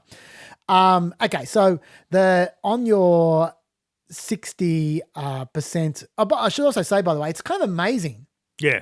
that the judges allowed. I was surprised the judges allowed this ballot question because they are DeSantis flunkies. Yes, they are. He owns the Florida yeah. Supreme Court. He appointed 5 of the 7. Yeah. And yet they still won 4-3. Maybe they're confident that it's not going to pass. We'll see. It's an interesting question about whether it will pass because the polling right now, University of North Florida has 62% support for the abortion initiative before the 6-week ban kicks in. Wow. The fact that there's going to be a few months of 6-week ban Yeah. might help that number go up. Yeah, yeah. Right, there will be horror stories. Yes. Before the vote. Yes. Right? I am not buying into the idea that's been proposed by some that this is actually going to flip Florida to Biden. Well, because we've seen, we've got to remember the year that Florida first elected Trump, they also voted for a $15 per hour minimum wage and for the legalization of marijuana. Yeah. Florida's got a long history of going liberal on ballot measures while going conservative on elected office. That is true. Yes. That is true. That's a great point. And you're right. A lot of people have been saying, "Oh, is this going to flip Florida?" Yeah. Because there's also another marijuana marijuana initiative there, which is going to be sponsored by, which is, by the way, big business is sponsoring that hard. Yes, so there's going to be a lot of advertising. They're going to push that real hard because they want to get 60% as well. Yeah. Which means that they're going to push hard for the kind of people who want marijuana legalized. Last polls I saw in Florida were Trump up 56 to 43 or something like that. Well, here's the thing. Like, you go, okay, Trump last time won by 3.5 points. Yeah, yeah. DeSantis won by 20 points. Yes. So what's the real Florida? Yes, Yeah. yeah. Like, it's a bit hard to know. But what I would say is that this is something which I haven't heard anyone else say. But Okay. I think it's worth pointing out. This is a Chaz special. It's a Chaz homegrown one. Yeah. Okay. So I'm misapplying a poll basically, Okay. which is that this is a poll from NORC, which they found that people who voted in the 2018, 2020, and 2022 general elections Yes. favoured Biden 50 to 38. They found the people who were old enough to vote in those 3 elections, who didn't vote in any of them, favoured Trump 44 to 26. Right. I'm not sure getting lots of people out for this ballot helps Biden. I think Maybe not. I think it could help Trump. I think the kind of people who are coming out for this amendment and for marijuana, they could easily be Trump supporters. They could be, Like, yeah. who weren't going to vote anyway. Yes, yeah. Like, they could easily be Trump supporters. So it might actually backfire. I'm not saying it will, but I'm just saying that, like, it's an open question, I think. Yeah. There is another issue in Florida as well to consider. Florida is one of 10 states that haven't expanded Medicaid. They've had a number of horror stories in the last few years of children dropping out of medical coverage because they don't have Medicaid. That may be an issue. Yeah. Also, I'm pretty sure Biden's about to run a Social Security campaign against Trump, senior citizens in Florida. In fact, the last time a Democrat won senior citizens was in 2000 when Al Gore won. Absolutely. Because he ran a Social Security campaign. Yes. Now, I think Biden's about to run that, and he might run that in Florida. So that might help as well. So we'll see about that. But my gut instinct is they're not going to win Florida either. No. But just want to throw a few more factors in there. And one more thing. If this does pass, if they do get 62%, and by the way, once again, there's going to be so much abortion advertising on TV because they need to push for that 60% barrier, right? Yes. And there'll be a lot of money behind this, I promise yeah. you. Because if this gets up, it will not resolve everything in Florida. No. Because the Florida legislature have a very strong history of playing silly buggers over the meaning of initiatives Yes. after they pass, like the felon voting initiative, for instance.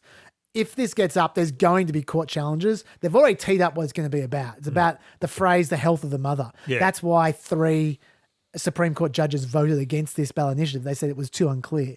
That's going to be the challenge. Yeah. And so they're not going to be able to strike it off. They won't be able to get rid of it. But the battle's going to go on and on and on. Yeah. So that's what I've said about Florida. Continue on. Okay. Yes. So then there was Arizona. Yeah. Which their state Supreme Court affirmed that an 1864 law, so that is long before Arizona was a state, when Arizona was a territory, this territorial law. When women couldn't vote. When women couldn't vote, long before women could vote, which imposes a almost complete ban on abortion, except when the woman's life is in danger. Yep. They said that is the law of the state, not the 15-week ban that was passed in 2022. This almost complete ban that was passed in 1864.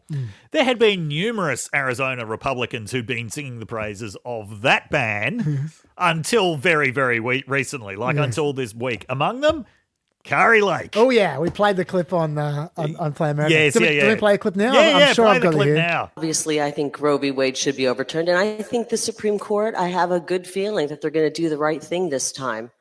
And again, I'll echo what Steve just said. We have a great law on the books right now. If that happens, we will be a state where we will not be taking the lives of our unborn anymore. She supports the 1864 law. You heard her, Dave. Yes. Yeah. So no problems? No problem. Well, yes.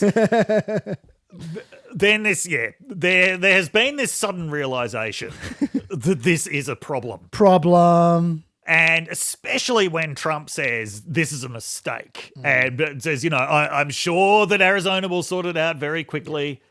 But Arizona Republicans, they're facing primary elections in 3 months.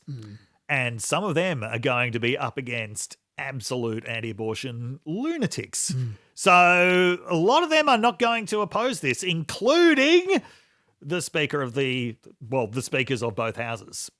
They've got no interest. So immediately, Democrats tried to put legislation onto the floor, which would have counteracted this. The leaders of the houses said no. Well, I was going to say I have to make an important point about this 1864 law because normally you would say that the 2022 law is going to supersede the 1864 law. You would be mistaken. Yeah, that's right. But a number of people have. Maybe I've anticipated what you're about to say, Dave. Maybe you're about to bash the Supreme Court for this, the Arizona Supreme Court. But I actually support the Arizona Supreme Court's decision here, and I'll tell you why. Because what a number of people have missed is that the legislature asked for this. Yes. They made an exception. Yes. They put in to the 2022 legislation the phrase that the 2022 bill, this act does not repeal by implication or otherwise Section 13/3603, that's the 1864 law, or any other applicable state law regulating or restricting abortion. Now you might say, why pass a 15-week abortion ban law that isn't going to take effect ever? Yes, yeah.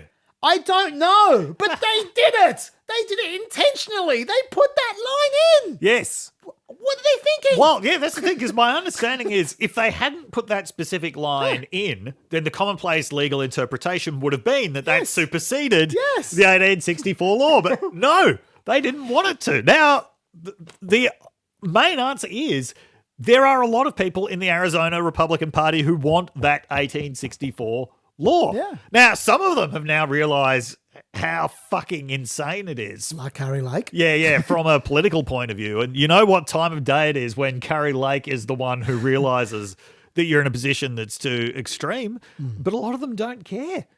Yeah. So Blake Masters is running for some office, I forget what. He's supported this law for a long time. He's not backing down. Oh, he's not? No. There you go. Yeah. That was Blake. He's always had impeccable political instincts, Blake Masters. That's right. Yes. Yeah. So Ben Tommer, who's the leader of the upper house, he said that he has no desire to overturn this 1864 law. He thinks it's a good law. Yeah. Currently, not only are there a lot of true believers, but the political incentives of Arizona Republicans are not aligning with Trump's political incentives in this case because they've, first of all, got to see off primary challenges. By the time they've seen off those primary challenges, they are not going to have time to repeal this law before the election. So this law is going to the election. So when are the primary challenges? They're it's 3 months away. So Yeah, okay, so that's perfectly poor timing. Yeah, yeah, Because yeah. basically this is not going to come into effect for another 2 months. Yes, yeah. Because of various delays. Yeah, yeah. So 2 months, it's going to come into effect. It's going to, but whereas 3 months of the primary, so they can't Yes. head off the pass. Yes, yeah. So this, I mean, this particular situation couldn't be worse for Trump, given that Arizona would be one of the most easily available pickups Yep.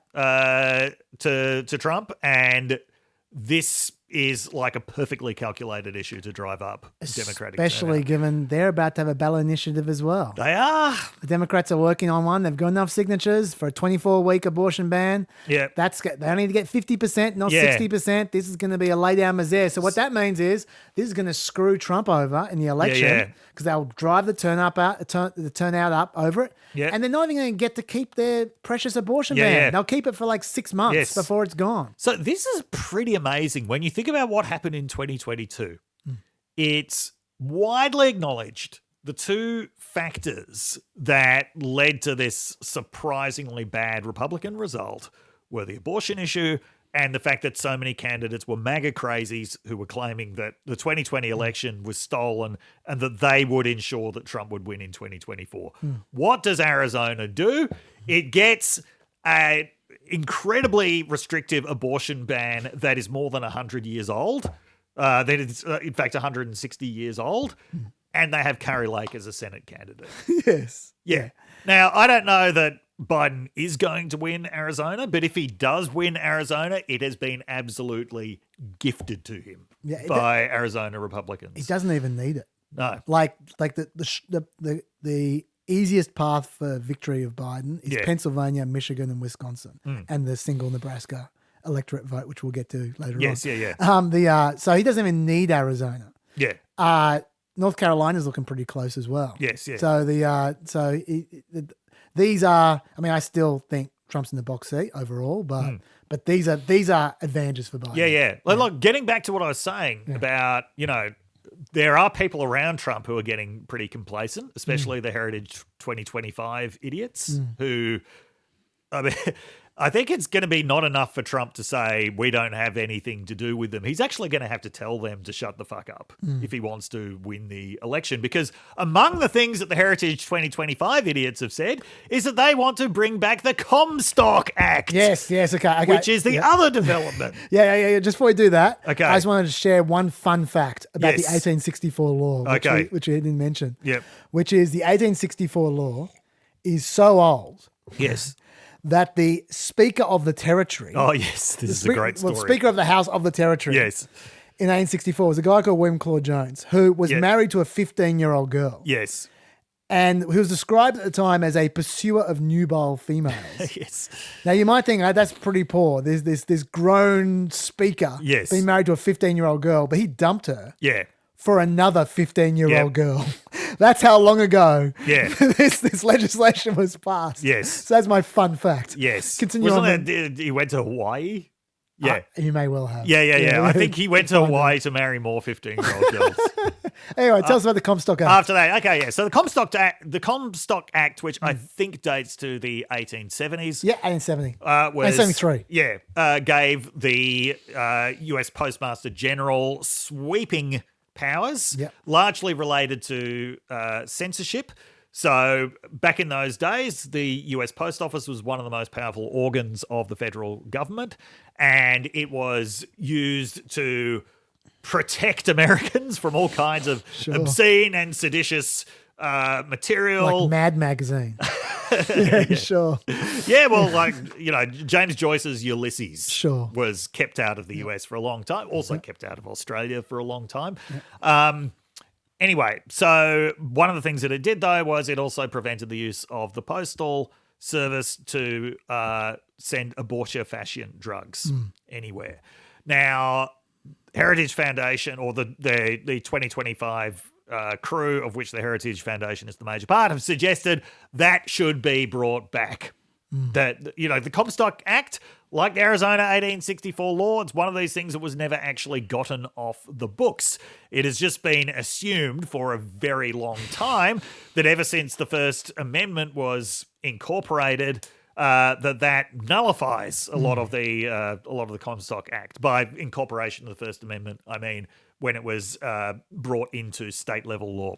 So but what we have seen is that these laws that you thought were dead can be brought back. The Heritage 2025 crew wants to bring that back. Not only would that, if it were brought back, obviously severely imperil mifepristone, which is, as we have talked about, one of the major ways through which abortions are actually happening now. About 70% of abortions. Yeah. States. It would also imperil traditional surgical abortion because that requires drugs that are, sent around the country by mail. And just to be clear, yes, in the mifepristone case, Supreme Court case that we referred to last week, we talked about, there was a briefing from 145 Congress people saying you need to get rid of mifepristone because the Comstock Act still applies. Yes. So the vast majority of Republican congressmen who exist right now are calling for the Comstock Act to be reinforced. Yeah. So it's a real issue. Yeah. So once Trump figures out what that is, he's probably got to tell them to shut up as well. But I think that the cat is too far out of the bag at this point. It really doesn't matter what Trump says. They are going to be able to hang every one of these real and proposed restrictions on him. Well, at the very least, someone needs to get him on the record because no one has yet. Yeah. Like someone's going to ask Trump about his position on the Comstock Act. Yes. Number one. And number two, as you say, even when he inevitably says that he doesn't support the Comstock Act, yes, he's not going to be able to get away with it. No. Not when most of Congress is supporting it. Yeah. Yeah. And sure, some of them are going to change their minds when Trump comes out, but just not enough message discipline. No. Yeah, it's a real issue. It is a real issue, I think. And I suspect we'll be hearing a lot more about the Comstock Act. I suspect we will. in the next 6 months. Okay, any more on that topic? No. I got nothing else. I think we covered very well. Yes. Dave, you want to talk about polling? I do want to talk about polling. So just the general picture, if you're not following it, is that the national polls have tightened up considerably. Yeah. Trump's still got an average lead, but it's a much smaller average lead than it was. By some estimates, it's down to less than 1%. There are now quite a reasonable number of polls showing Biden ahead, although there's also quite a lot of polls showing Trump ahead. So that's at the national level. At the level of swing states, it's still looking very worrying for Biden. Yep. The last Wall Street Journal survey of swing states only showed Biden ahead in Wisconsin, although even there's been a fair bit of tightening up. Yeah. Trump ahead by 3 in Georgia and things like that. So overall, the picture for Biden is improving. I would agree with Chaz, though, that it is the kind of picture where you would say if the election was held tomorrow, you would expect Trump to win. And there's also, of course, if we look at 2016 and 2020, polls then famously underestimated Trump's support. They may be doing the same thing again. Yes. Now, that is entirely possible. You'd be very worried about that if you were the Biden campaign. Which brings us to this now very interesting point about there are increasingly unexpected results happening in polls consistently. Yes. Okay, and the main thing is what is increasingly being referred to as the Great Age Inversion. Yes. Okay, so as Chaz pointed out, the last Democratic candidate to actually win with seniors, with people over the age of 65, was Al Gore in 2000. That was when the electoral picture was still quite different then. 2000 in many ways was the beginning of the solidification of red states and blue states as we know them now. But back then there was still a lot more flux around that. Yep. Gore was a southerner. Gore was still capable of winning some southern states, although not his own in that election. Republicans have dominated the older vote since then, and Trump was, seen as particularly dominant in the older vote. Yeah. Now we are seeing Biden actually winning the older vote in some polls. Yes. Some showing him winning 65 plus, some showing him winning 45 plus, and this has happened enough times now that it can't just be written off as an aberration of 1 or 2 polls. This is either reality or it's systematic error. We'll come back to that. Second part. So let me just say that the average of recent polls has Biden ahead by 8 to 10 points amongst seniors. Yes. Yeah. So as general rule of thumb, like about 10 points ahead. Yeah. I could roll through them all. Okay. You don't need to hear them. Okay. It's about 10 points ahead. Yeah. Go Now, second part of this is Trump is doing very well with younger voters. Yes. Once again, the identification of younger voters with the Democratic Party is traditionally stronger than the identification of older voters with the Republican Do you know Party. the last time Republicans won younger voters? Was it George H.W. Bush? Very good. Yeah. 1988 against the caucus. The young people love George H.W. Bush. But polls are showing either a much reduced margin, or some polls are actually showing Trump in front with younger voters. Now, once again, this is happening in enough polls that this is not the result of freak accidents. Once again, this is either a real thing or it's a case of systematic error. Now, just to look at this very broadly before we address this question of is it systematic error, some have definitely argued that Biden gets the better out of this trade-off because older people are more reliable voters than younger people.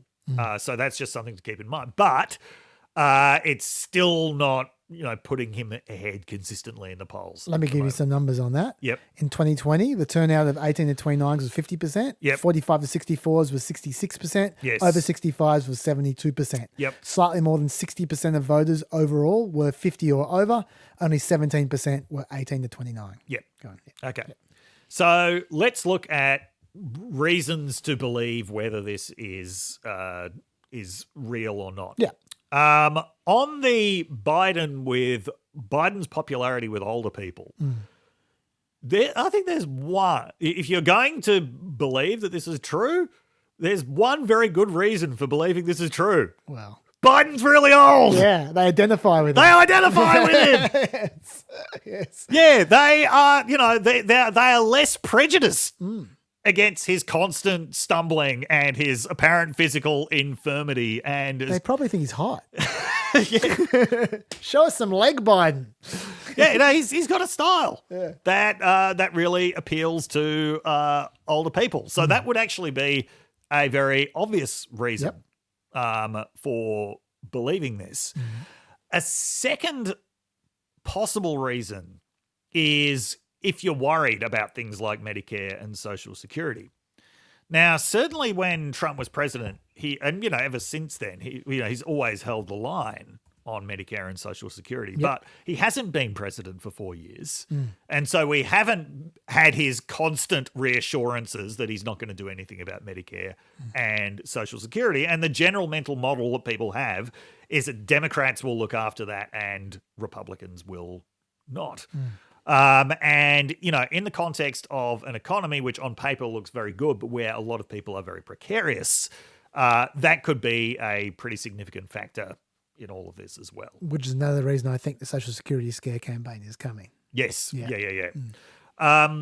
Now, a third possible factor, and this would then lead into looking at why is Trump more popular with younger people, is you could argue that over the last few years, Democrats have managed to neutralize all of these social and cultural issues that were supposedly costing them so much with mainstream America. Like, when's the last time you heard anyone talk about defund the police? Sure. Et cetera, et cetera, et cetera. It's possible that. Okay, so now getting into Trump and younger people. I think that there are good reasons to believe that, say there are groups of potential young people who support Republicans, potential young people who support Democrats, but they have to be persuaded to actually go and vote. You would have to say Trump and his surrogates are doing a much better job with the potential young Republican, young voters than Biden and his surrogates, because your potential young Democratic voters are progressives who are going to be very pissed off about what is happening in Gaza, who in some cases would be pissed off about the abandonment of the whole social justice agenda that powered Biden in 2020, and who are also feeling the bad effects of this economy that looks so good on paper and that Biden keeps insisting is so good, but that is not how they're experiencing it. Can I just jump in one thing there? When you're talking about the Israel situation, Yes, yeah, the one area where if you are a Gaza first voter, Yes. the one area you wouldn't go to RFK on Yeah. is Israel. Yes. That's the one area he's more pro-Israel than Trump is. Yes, yeah. Like he's real hardcore Yes, pro-Israel. Like he famously back in December described them as the Palestinians as the most pampered people for humanitarian aid in history or something like that. Yes, yeah. So I'll find the quote and I'll play it there. Yeah.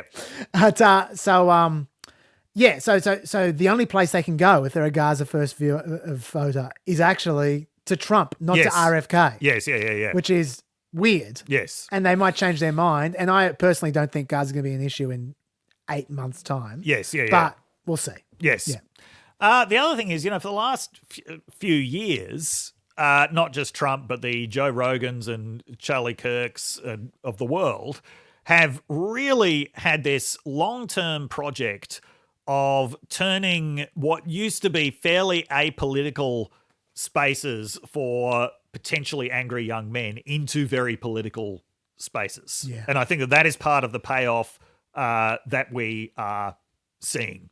Good call. That if you're a young man who your employment prospects are uncertain, you spend a lot of time at the gym, you feel that your physical prowess is undervalued by society, you feel that women and minorities are constantly getting opportunities that you're not getting. Doesn't matter how accurate these perceptions are, these people are there for you, right? They are transforming that into potentially electorally potent anger, and that's not just white men either.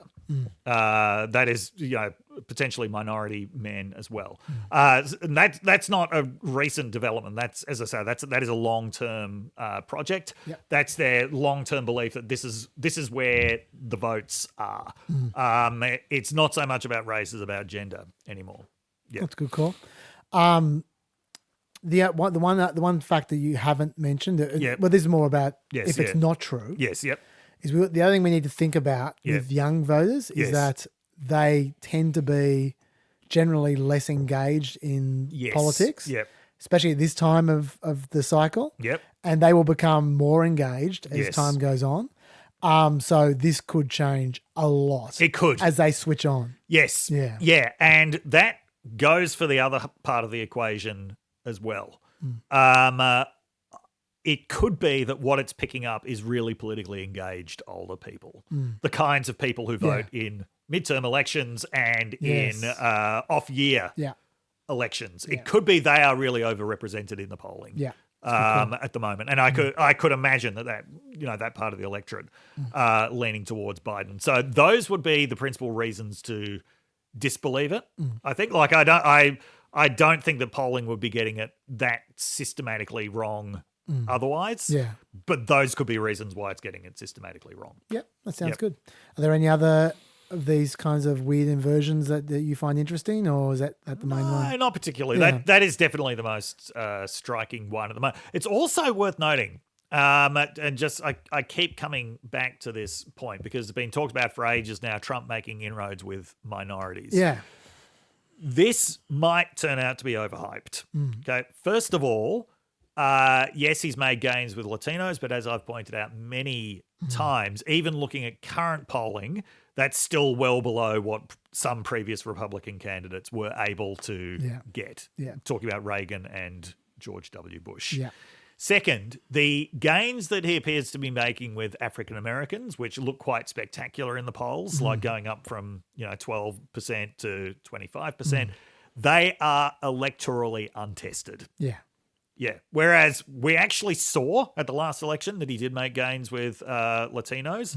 These gains with African Americans are electorally untested. And I think that you've got to be a lot more skeptical about that.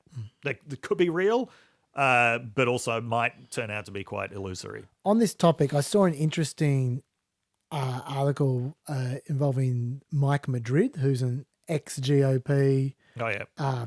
consultant who now is kind of loosely associated with Lincoln Project. Yeah, yeah. I think he's on the outs with them at the moment, but whatever. Right, yep.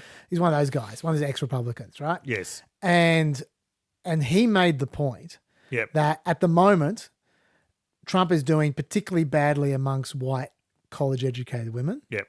And he seems to be in the polls doing particularly well amongst Latino men. Yes, yeah. But non-white men, yeah. but particularly Latino men. Yeah. And he said the problem he's got is at the moment he's running a two-track campaign Yeah. where he's talking about crime and illegal immigration to the white women, Yeah. and he's not talking about that to Latino men at all. Right? He's talking about wokeness and all the rest of it to Latino men. But the Latino men haven't really come on board yet. Like once again, it's different groups come on board at different times. Yeah, yeah. And when everyone's coming on board, he won't be able to get away with speaking out of both sides of his mouth. Yes. And when he does the immigration thing, the illegal immigration thing to Yeah, white yeah. women to try and pull them back, Yeah. he's going to alienate some Latino men. Yes, When yeah. he's talking about deportations and stuff like that, he's going to start not pissing off all of them. Some of Yeah, them are ladder pullers, but some of them he's Yes, going yeah. to lose. Yeah. And that the longer this goes on, the more tension there is in the different groups he's trying to appeal to at the same time. Yep. And Mike Madrin's prediction and Robert P. Jones' prediction for that matter as well from PRRI is that this may be a problem later on in the campaign. So I just thought I'd raise that. Yeah. It was interesting. You got any other polling thoughts? No. The only other thing I'd say in this area, it's not polling, but just this kind of area is just with money. Yeah. Biden's obviously doing very well at the moment on money. Yep. At the end of March, he had $192 million, him and the DNC. Trump and the RNC had $90 million. Biden and the DNC, they raised, was it 99? Sorry. The RNC raised $65 million in March, had $90 million on hand. And Biden, these figures make no sense. He had a lot more money. but the important thing is that his money included the $26 million fundraiser with Obama and Bill Clinton. And Trump had his big $50 million fundraiser the day after, in April, right? So it's not counted in his figures. They're going big on this $50 million fundraiser. But I wanted to raise this because we actually discussed the relevant point in the last podcast, which was when you raise $50 million, it's not all going to you or to the RNC because you are only allowed by law. So just before I make the point again, this fundraiser, this $50 million fundraiser was $250,000 a ticket, $814,000 to sit next to Trump, to sit at his table, right? Why is it $814,000? That's basically hitting the limit that they can donate legally, right? Unless they're donating to a super PAC, which means that, remember what we said last week, those $814,000 donations, the $250,000 donations, Trump can't legally take more than $3,300 a person. The RNC cannot legally take more than $41,000 per person, which means by definition, I can't see how out of $50 million, Trump and the RNC combined are raising more than $10 million. Yeah. So it's actually not going to affect their figures that much, as much as people are acting like it will. So I just want to just note that. Also, once you've tapped those rich guys out, that's it. Yeah. They're done. The DNC fundraiser was to thousands of people. Yes. So those people won't be tapped out. They can come back for more. Right. So I'd prefer to be in Biden's shoes for fundraising, even though Trump just had his $50 million fundraiser. Yep. But the other thing I want to raise about this is what are they doing with their money? Because I don't know how Trump is spending his money. I know there's legal expenses, but it's not all legal expenses. So far, Trump apparently has fewer than 5 staffers in each of the battleground states in total. Now, back in 2020, at this point in time, the Trump Victory Organization had state directors, regional directors, field organizers on the ground in all the battleground states. They were testing field operations. They were activating volunteers. They'd already begun. He hasn't even come close to beginning at this point in time.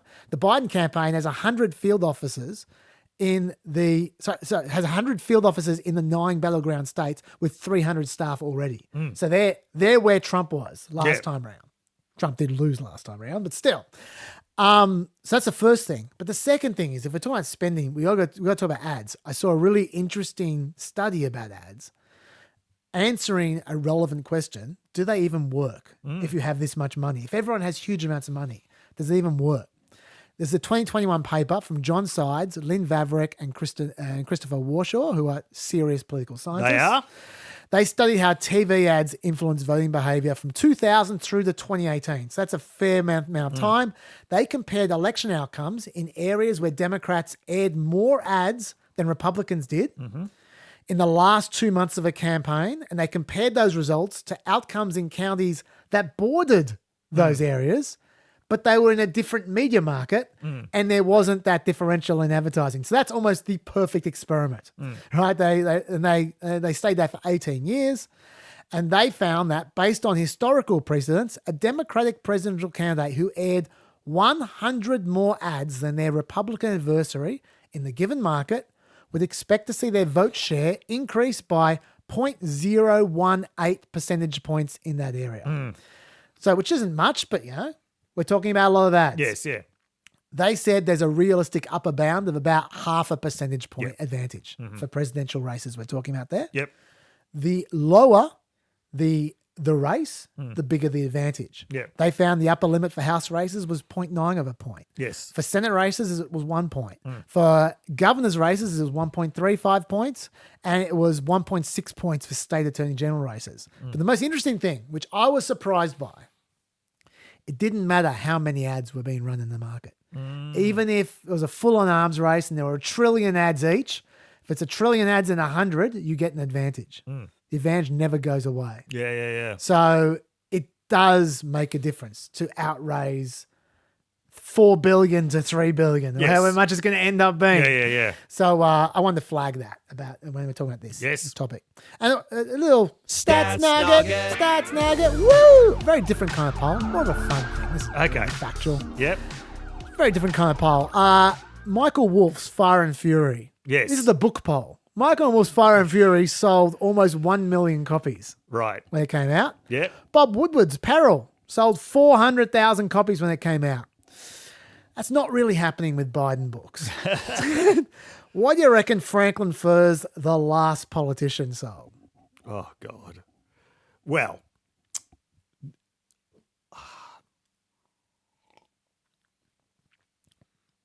I'm going to guess. See, it's going to be inflated by the number of people who buy it as a gift. Of course. Yeah. I mean, Just the Biden family alone. Yeah. You know, I suppose another question would be how many people read it, but that's probably a bit unfair. I'll say 40,000. 12,000 copies. 12,000. Oh, they're not even doing a good job like buying lots of it for, gifts. And Dr. Dave. Yep. That's the highest selling book. Gabriel Debonetti's The Long Alliance sold 1,500. Chris Whipple's The Fight of His Life sold 5,000. Now, look, these aren't marquee authors. No. But that's the point. The marquee authors aren't even bothering. Yes. Yeah. In fact, Simon & Schuster just withdrew a contract with Alex Thompson, who's Axios' national political correspondent, Yeah. for a book which he was supposed to write about the Biden administration. They didn't want him to write it. Wow. Oh, dear. So anyway, that's not very serious, but yeah, interesting facts. Yeah. Interesting stats. Okay, I want to rail through. Okay, what topic am I going to pick? I'm going to pick student debt forgiveness. Okay. Sounds a little bit boring, but Yeah. but look, this is actually important because of the youth vote that we're talking Yes. about. This is how Biden wins the youth vote. Yeah. All right. He certainly thinks so. Yeah. He's pushing real hard. He's been obsessed with this, like Captain Ahab and Moby Dick. He's been at it for years He trying has to get been. this through. Yes. Roughly a third of people between the ages of 24 and 33 hold student loans. The price of a university degree is up 1,200% since 1980 compared to the overall inflation rate of 236%. That's a problem. It is. Whether this is the best way to deal with those high prices, that's one of the questions I'll be asking you. But let's get to that. This came in several iterations. The first iteration was back in 2022. Yep. He tried to forgive up to $10,000 for all students earning less than $125,000 a year, $20,000 per student who was on a low-income subsidy of some kind. That was estimated to help 40 million people and cost at least $430 billion. The Supreme Court struck that down. Yep. Even though originally Biden said he didn't have the authority to do that without Congress, after the Senate, i.e. Mansion and Cinema, wouldn't support the plan, Biden then decided he did have the power to do it himself, and he tried to use the HEROES Act, which was passed in the wake of 9/11. It allows the Secretary of Education to waive or modify regulatory provisions applicable to educational assistance programs for those affected by national emergencies. This was in 2022 after COVID was over. It was a national emergency. Come on, who are you kidding? In my view, that was a huge stretch. In Biden, Nebraska, the Supreme Court agreed with me. They rejected that logic 6-3. Then the second part came along, where Biden tried a few little one-off forgivenesses, which were definitely legal, like forgiving debt for some public service workers. He could do that. For some low-income borrowers, he could do that. Yep. These one-offs were very small. They added up to $144 billion, though, in student loans. They affected 4 million Americans. Yep. So, there you go. The third part then came, which was last year he introduced his SAVE plan. That is a more modest reform. It was basically tweaking the HEX repayment plan for students, tweaking them just a bit. They used a different legal justification for this one, in my view, a much more justifiable one, which was under Section 455 of the Higher Education Act. The Department of Education has the power to establish income contingent repayment schedules that shall require payments that vary in relation to the appropriate portion of the annual income of the borrower as determined by the Secretary of Education. That sounds reasonable to me. We'll find out. It's currently being challenged in court. What does SAVE do? It stands for Saving on a Valuable Education Plan. Yeah, whatever. They've made 4 essential changes. 1, they define an income floor of 225% of the poverty line. That's $32,800 per person. Below that, you pay nothing. 2, your monthly payment's set at 5% of whatever you earn above $32,800, down from 10% of whatever you earn. If you pay your monthly payment, even if it's 0, they waive all extra interest accruing on your debt beyond your monthly payment. Okay. So if you earn below $32,800, you have an interest-free loan. Yeah. 4, if you originally borrowed less than $12,000, they forgive the entire balance of your loan after 10 years. Yep.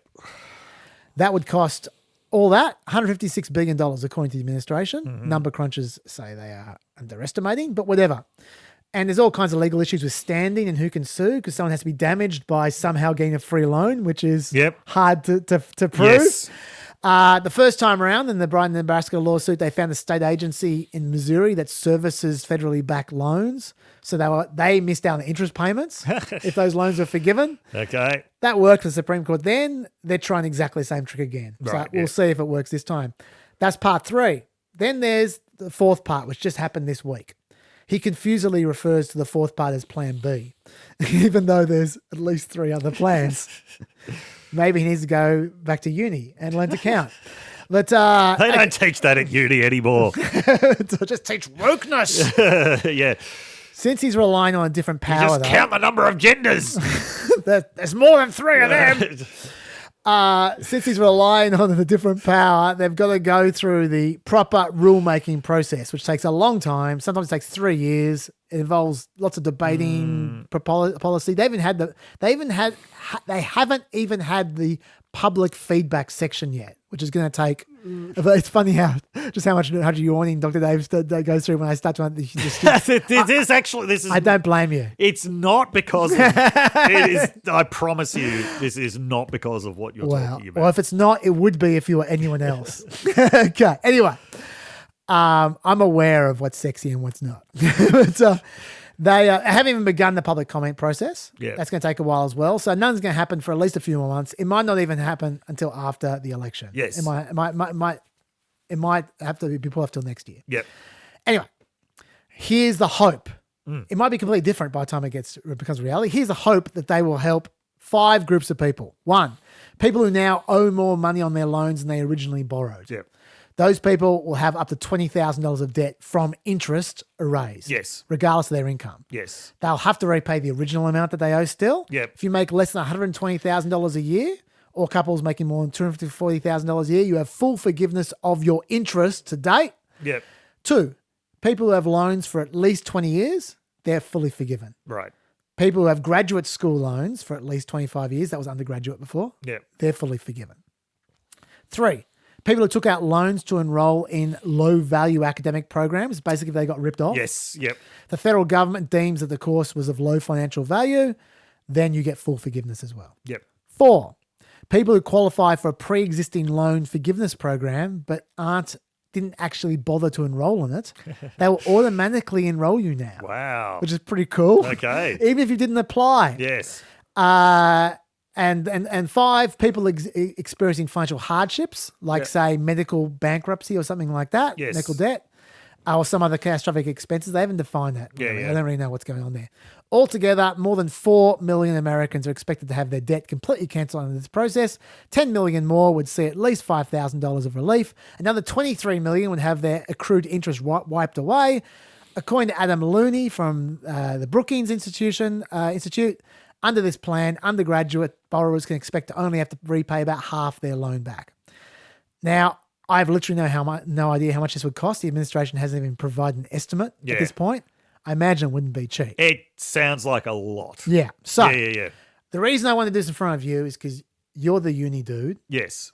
Do you think this is the best way to deal with student debt? Do you like this? Look, it is getting to some of the it's getting to some big issues. Yeah, so one is often it's the interest that is what really gets people in the end. There is this massive problem with the for-profit sector. Yep. Charging often very extravagant fees for degrees that deliver nothing to people who often don't finish them. So it does really get at some of those problems. So the way that they've structured this, and how long these loans last, and everything. A lot of that is directed at some of the major problems. Yeah. I mean, we are still talking about symptoms, though.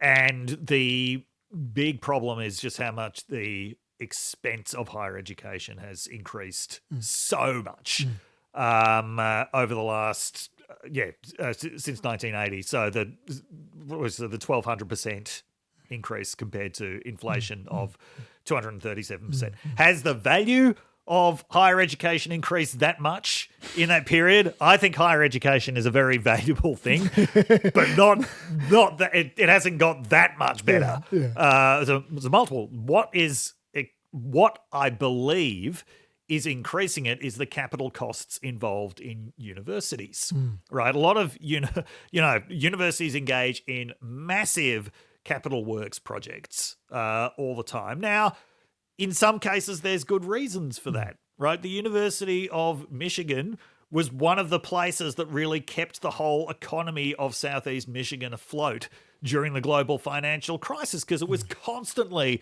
involved in building works, which were employing thousands of people. We got an idea, I remember one day, of how much this was worth when the Graduate Student Union was going on strike. And we were threatening to call in a sympathy strike from the construction workers. That immediately got the university to the table, because if construction had stopped for one day at the University of Michigan, that would have cost $3 million. Wow. Now, when we're looking at things like construction projects on that scale, or the vast amounts that are spent on medical research and stuff like that, you can see why expenses are going, like just the amount of money that universities are spending is insane. The amount of money that they have is insane. Their endowments are huge. There's a not entirely unfair criticism of especially large universities that now they are basically hedge funds with an education side hustle attached to them. Another thing that's going on is a constant arms race around accommodation facilities and athletic facilities. Yeah. Like they, to be competitors in an increasingly cutthroat athletic market. You need to have the best facilities, not just to, for the game day experience for people, but for, in order to attract the best athletes. Dormitories are now expected to be a very different thing from, from what they once were. They're not supposed to be this boarding school style thing where, you only go to sleep for a few hours while you live your academic/party lifestyle. They're actually supposed to be nice places to live that offer nice amenities and stuff. Now, the University of Michigan was a real pioneer in deciding to construct somewhere that was not nice to live. This insane 90-year-old billionaire wanted to have a place where most of the room, like this massive block where most of the rooms wouldn't have windows, because the idea was instead the students wouldn't be spending time in their dormitory rooms, they would be spending time in communal spaces. But anyway, the general trend has been towards making facilities that are nice for people to use. Now, this is where, so everything that I've just mentioned that are factors involved in driving up costs. I'm not saying that costs are entirely due to these factors, but these are undoubtedly factors that are involved in driving up costs. Do you see any of this stuff stopping? No. Do you see any of this stuff getting reversed? No. Universities have put themselves in a position now where they're in a capital works arms race with each other. Where it's expected that they're going to have endowments of tens of billions of dollars, which they will, spend in all of these ways. And to do that, they need to have incredibly expensive tuition, right? At least at the upper end of the market. There are still plenty of institutions that actually do provide affordable education in the United States. To come back to my favorite example of the University of Michigan, the differential between out-of-state tuition and in-state tuition is enormous.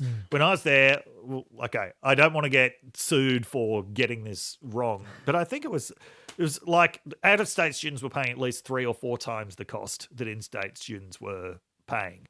Which in those naive days, it was like out-of-state students were paying $40,000, in-state students were paying $10,000. You can at least double both of those numbers at the moment. So there are still plenty of places which, often by state mandate, are actually supplying affordable education to in-state students. Some places like University of Texas, the University of Texas system, I think, has to provide a place for any student who gets in the top 10% of their high school graduating class in Texas, which, when you consider how big Texas is, it essentially means that the University of Texas is, once again, I don't want to get sued for this, but it is largely in-state Texas students.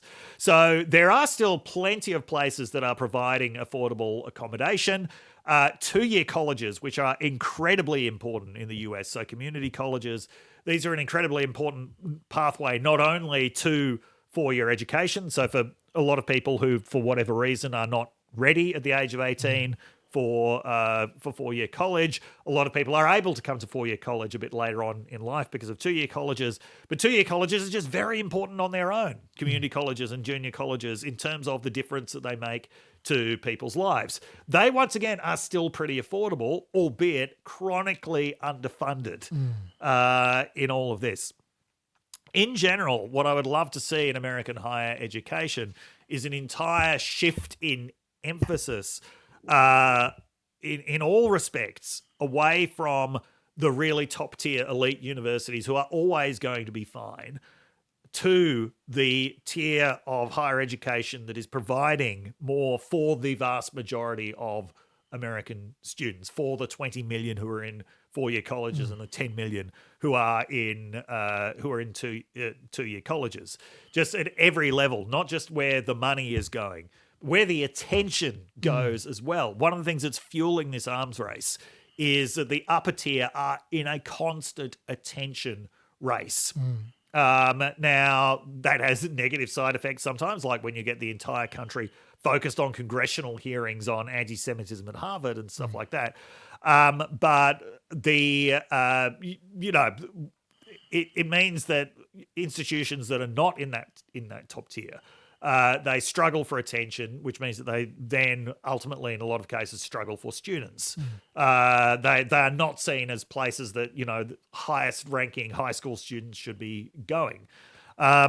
So yeah, I think part of the problem with higher education in America is this overweening emphasis on the elite institutions, which are charging huge amounts because of what they do, because of a lot of things that they do that actually have nothing to do with undergraduate or postgraduate education. Yes. That's a good answer. It's I mean, I think your answer is very good, but just I'm interested in your view on the classic right wing response to this kind of thing is to say, if you just divorce entirely the price of the degree from the outcome and the ability to pay it, then there's no incentive for them to not just skyrocket prices. Like for universities to think to themselves, well, it doesn't matter what we charge them. Let's charge them $1 trillion. Because the government's just going to hit the tab. Now, like do you think there's anything to those arguments? So essentially a moral hazard argument. There is something to that, but I don't think that that's the thing that's going to be driving up prices. Yeah. Fair enough. Yeah. I mean, like I suppose what you described there is actually I don't think there is an easy answer. Yeah. But to the extent that I have any thoughts about an answer, I feel like the answer is leaning towards something which you were hinting at there, which is just accepting there are two tiers of university. Yeah. And focusing all the love from the government on the lower tier and just let the upper tier look after themselves. let the lost boys go after themselves. Michigan, when I was there, Michigan had got to the point where it was only getting 6% of its money from the state government because it was making so much money from mainly out-of-state students and international students. Oh, and donations as well. My God, if the University of Michigan Alumni Office was a person, I would be taking out a stalking injunction against them at this point. They the number of times they ask me for money. I assume that works because they rake in a lot in donations. But student fees are where the real money is. Okay, Dave, we've got time for one more topic, and I reckon we need to wrap. Okay. Let me throw topics at you. You can choose. Okay. Yeah. Okay, we got Trump, the Trump migrant thing. You've got RFK. That can wait. Yep. We've got the 702 authorization. We've got the Nebraska. Okay, go Nebraska. Let's do Nebraska. Okay. So Nebraska is one of two states, along with Maine, that doesn't give just all its electoral votes to whoever gets the majority in the state. So Nebraska has 3 congressional districts. It's got 5 electoral college votes. So in Nebraska, 2 of those votes are reserved for whoever wins the statewide contest, and then the other 3, the congressional, it's whoever wins that congressional district. Yes. Maine is the same, except they've only got 2 congressional districts. Yeah.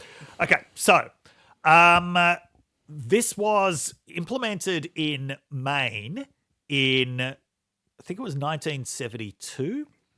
Starbird Jackson, the legislator. I really don't know, because he was pointing out that because in the 1968 contest, I think that the winner of Maine's electoral votes had only got 34% of the vote or something like that. And so he's saying, no, we should have a different system. So eminently sensible. The Maine, always an electoral innovator, and Maine was like, this is so sensible. This is just so obvious. All the states are going to follow. No, they did not. No. The only other state that followed them was Nebraska 20 years later in 1992. And you know why they were pushing for it? Why? Because they wanted presidents to visit Nebraska. Oh, poor Nebraska. They wanted candidates to actually come and visit Nebraska. It was a cry for help. The last one who did was in 1968. Yeah. Aww. Yeah, so they wanted to make themselves relevant. We love you, Nebraska. Now, only once prior to 2020 had that ever resulted in a Democrat actually winning in Nebraska. That was Obama in 2008. So he won that, I think it's the 2nd district, which largely covers Omaha. Okay, so the biggest urban area in in Nebraska. Have you been to Nebraska? No, I haven't. Peppers, in the comments, if anyone's been to Nebraska and you have nice things to say about it, Yeah. do share them because I feel really sorry for Nebraska. I want to give them some love. Has anyone been to Nebraska? Let us know. Anyway, go on, Dave. So now, Republicans have tried, even though only once prior to 2020 had it ever, resulted in a Democrat winning anything, and then in a context it didn't matter because Obama won by so much. Yeah. Republicans have repeatedly tried to repeal this, and it's I can't remember when it was, but repeal once failed by one vote. That's 2016. 2016, I think it failed because of a filibuster conducted by Ernie Chambers. So Ernie Chambers is this senator. So Nebraska only has one house. Yes. Nebraska's unusual in a lot of interesting ways. You mean House of Parliament? Yeah, Yeah. Not one house. Yeah. No, Because you never know. It's Nebraska. it's the little house on the prairie. No, it's got one legislative house. Yes. Everyone in that house is referred to as a senator. Yeah. Ernie Chambers represented Nebraska for 46 years. Wow. Longest standing senator in Nebraska history, and for most of that time, the only African-American senator in there. And it was in two stints. One was 71 to 2009. One was 2013 to 2020. And now he is term limited out. Okay. What are the term limits in Nebraska? I don't know. Ernie Chambers, like if you like progressive politicians doing the Lord's work in deep red states, you will love Ernie Chambers. Okay. Like if you just look through his legislative record on Wikipedia, it's everything from getting mountain lions protected from hunting to at some point in the 2000s, I think there was this move to abolish frivolous lawsuits, which he opposed by suing God because God had caused so much mayhem. But very racially progressive, sexually progressive, big supporter of LGBTQ rights. He supports military children as well. Yeah. And anyway, he was the reason why it survived in 2016. It was his tireless filibustering by someone who must have been a fairly old man. Just to be clear, Nebraska, even though as Dave said, it has one house, the filibuster there is 2/3 of the house. It's a hardcore filibuster. So it's hard to get over. It is very hard to get over, and that brings us to now. Yes. So, as I said, Trump is not complacent about his chances in 2024. He can't afford to be because this election is everything for him, including possibly his own freedom. Yes. So he can definitely foresee a scenario. In fact, a lot of people can. Yes. Where that Nebraska vote is the difference. Tell us a scenario, Dave. There are plenty of scenarios where that is vote number 270. Yeah. So that would be It's the obvious one. It's Pennsylvania, Wisconsin, and Michigan. Yes. The three. You need one more. The three easiest states. Yes, yeah. That takes them to 269. The one vote is from Nebraska. That's right. If he doesn't get that one vote from Nebraska, if he wins only Pennsylvania, Wisconsin, and Michigan, it's a 269 tie, which means it goes to the House, but each state gets one vote in the House. Yes. Each state delegation gets one vote. It'll be the next Congress, not this one, but there is a 0% chance. Absolutely. Of the Republicans not winning that vote because they've got they're at the moment 27 or 28 state delegations, so they need to smash it to not win that vote. So essentially, if he wins only Pennsylvania, if Biden only wins Pennsylvania, Wisconsin, and Michigan from the swing states, he needs Nebraska. Yep, that's the scenario. Yes. Yeah. So so Trump wants it back to winner take all. Yeah. Charlie Kirk has been complaining about. It was his idea. It was Charlie Kirk's idea. He's the one who brought it up. Right. Wow. Yeah. Yeah. I know. So he had an idea. I assume Trump's no longer annoyed that Charlie Kirk's made basically $300 million of being number one Trump superfan. Yeah, he's earned his money with this idea. Yeah, because Trump was pretty annoyed about that at one point. But no longer, apparently. Anyway, Trump's saying, why are you giving political strength to your enemies, to people who hate the state? So this began yet another campaign to repeal to repeal this congressional district voting and go back to winner takes all. Now, So the scenario is, so it's 2/3. And I can't remember exactly how many people are there. I don't remember either. But Republicans were very close. Yeah. And then a Democrat actually defected to the Republican Party. They were one short of beating the filibuster. Yes, yeah. And then they got the one. Yes. But then the one said, no, not on this issue. That's right. Not on this issue. Yeah. I'm not. And also it wasn't entirely clear that every Republican was behind this as well. That's correct. Some Republicans were saying, no, this is part of what makes Nebraska special. You know, we want presidential candidates to come and visit us sometime. And also, they wouldn't need to be dodgy because Charlie Kirk only had the idea a little bit too late. So they would have needed to. They started trying the process just a couple of days too late. They did, yes. So they would needed to have some legislative shortcuts. Yes. And Nebraska don't like them. No, they don't. No. So it is almost certainly not going to happen. I think it's too late now. It's too late. Yeah. I mean, the actual story was about a week ago. Yeah. And the critical part of it was Trump trying to lean on people to make it happen. Yes. Because it was clear it wasn't going to happen. And so then... maybe this was just because Trump didn't want to visit Nebraska. I'll tell you what. He's gonna make me hate him if he keeps up like this. I'm feeling very protective of Nebraska. You just read the comments, you'll see there were some people who like Nebraska. I'm sure. Yeah. Trump called State Senator Tom Brewer, apparently, who chairs the state legislative's Government, Military, and Veterans Affairs Committee. Yep. This is according to the Nebraska Examiner. Yep. And he urged him to get the bill happening. And Brewer said it was too late. They were going to miss the deadline. And Trump reportedly told Brewer his political career was now over. He actually was right because Brewer is also term limited. But, Brewer served his 46 years. That's right.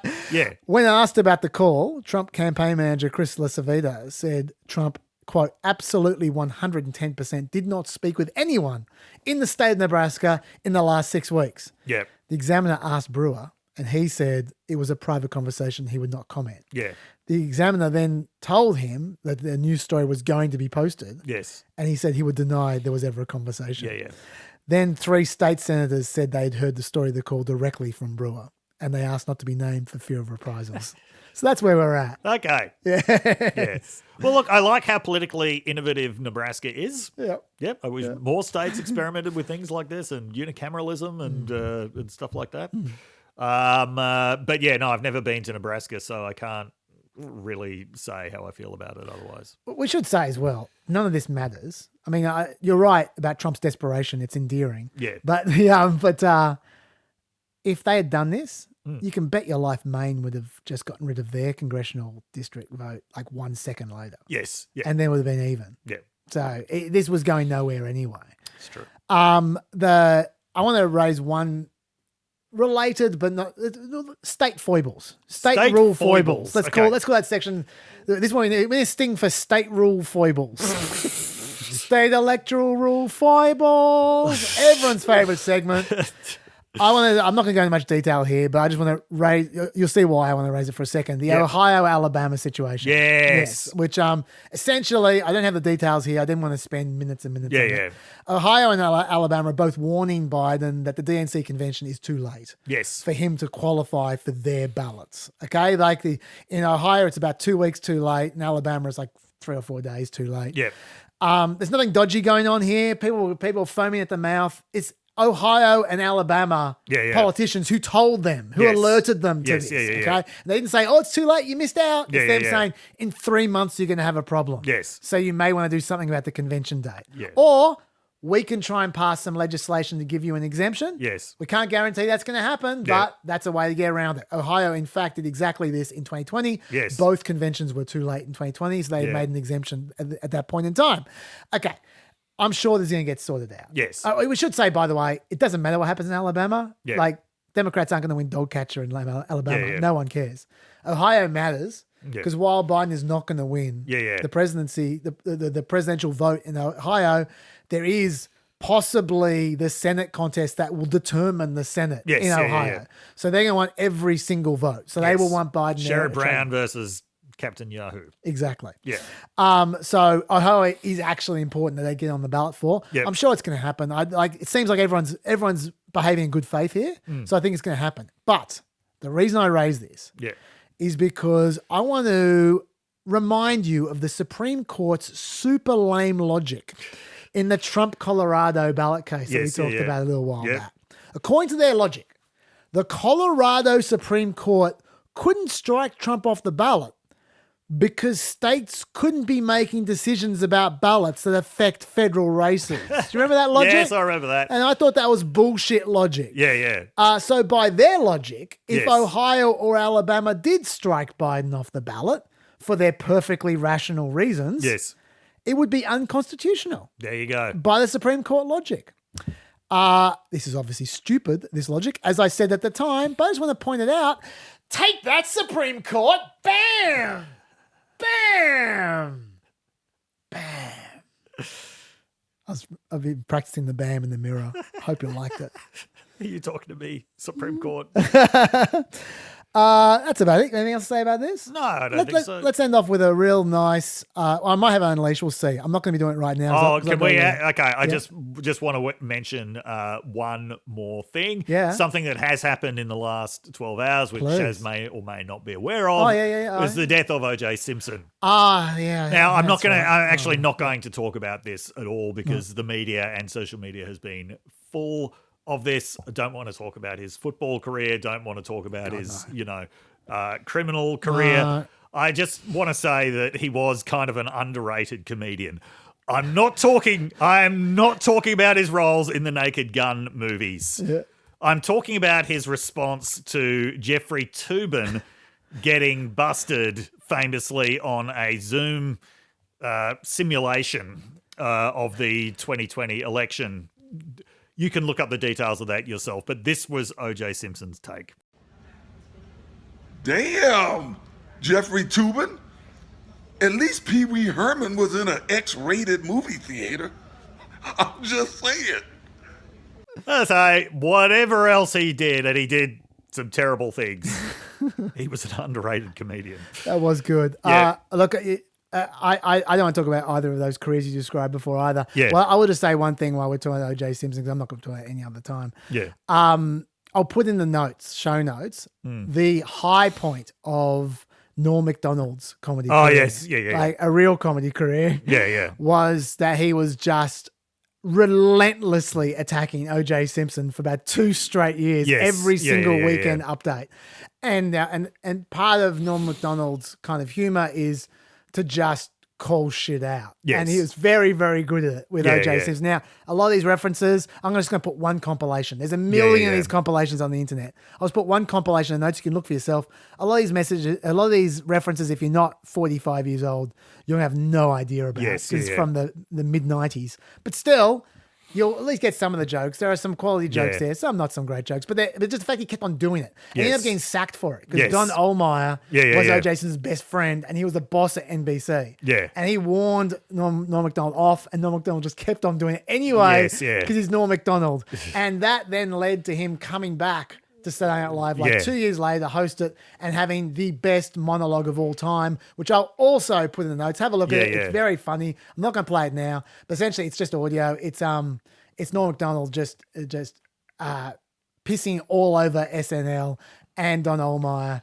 It's just glorious. Yeah. So yeah, have a look at them. They're good. Also, in 2016, ESPN made quite a good documentary, a long documentary called O.J. Simpson Made in America. Yes. That was the same year that this 10-part drama was made called The People versus O.J. Simpson. I could not understand why people like that so much. I couldn't get halfway through the first episode where you had John Travolta playing Robert Shapiro. Yeah, Schwimmer. Yeah, David Schwimmer playing Rob Kardashian. Yeah. And Cuba Gooding Jr.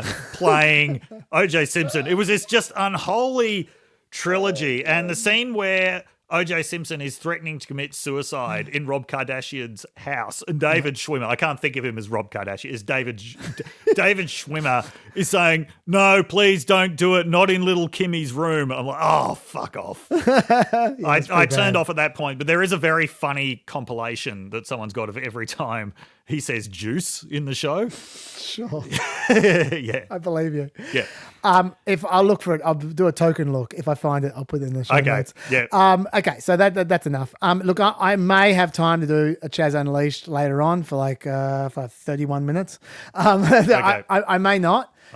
This may be the end. We'll see. If I have Chaz Unleashed, I'll insert it right here.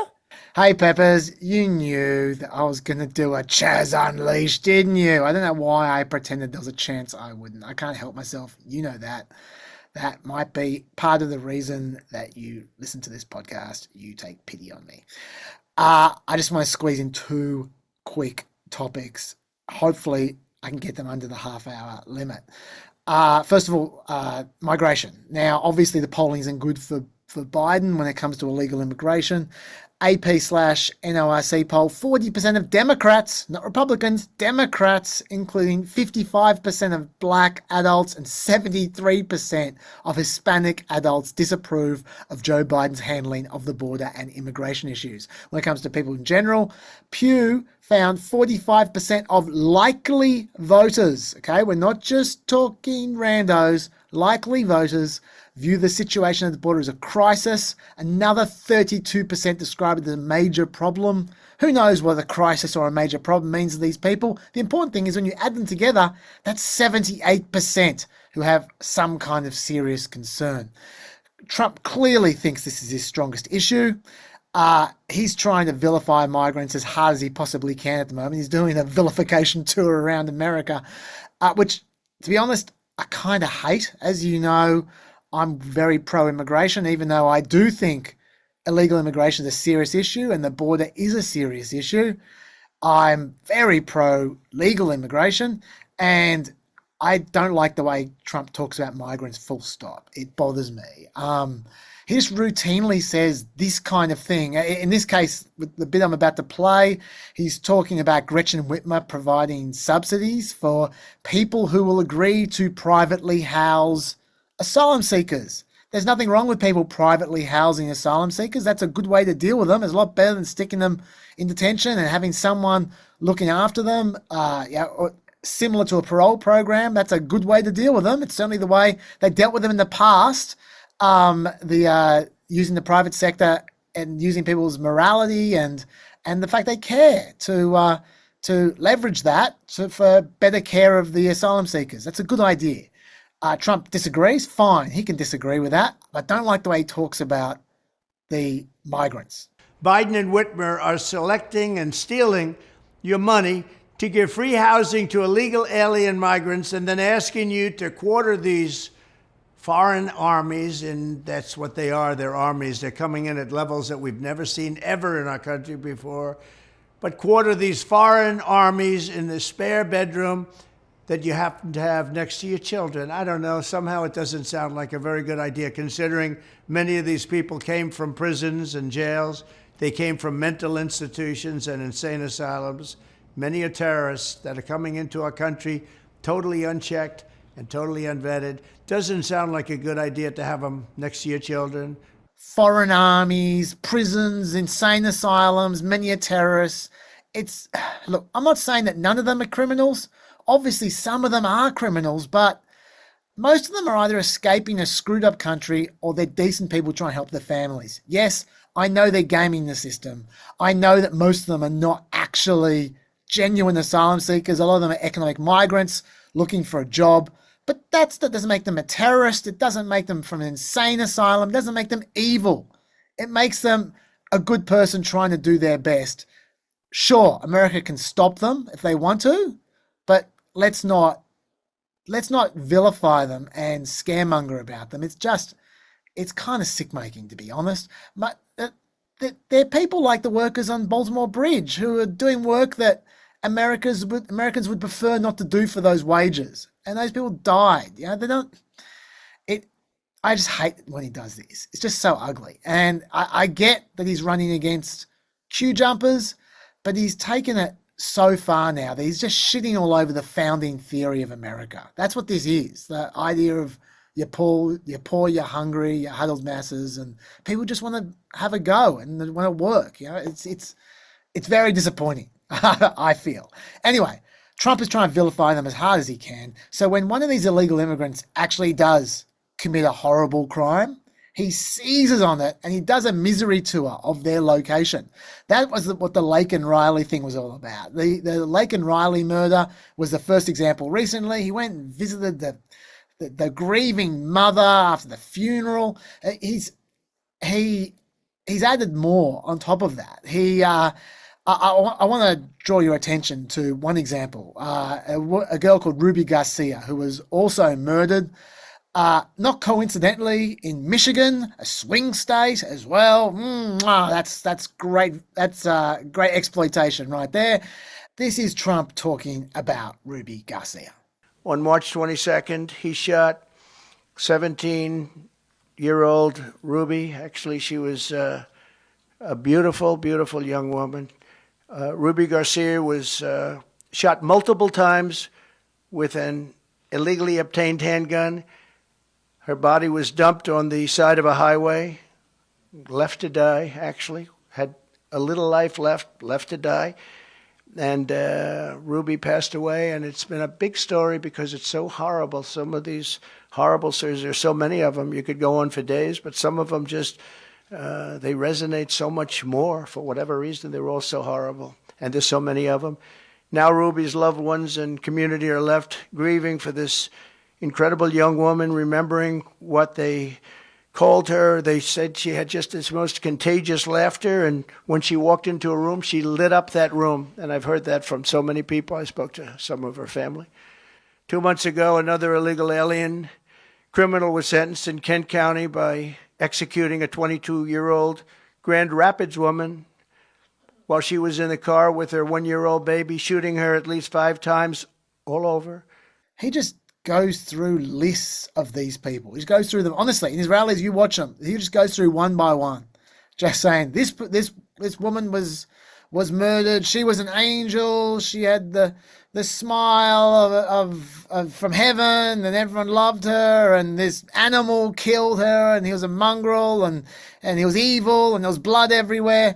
All the victims are angels. All the killers are animals who shouldn't be in the country. Now, in this case, this one was particularly bad for a number of reasons. I mean, Trump's exploitation. I mean, the murder was bad, but Trump's exploitation was bad for a number of reasons. Ruby Garcia's killer, he wasn't here because of Biden's border policy.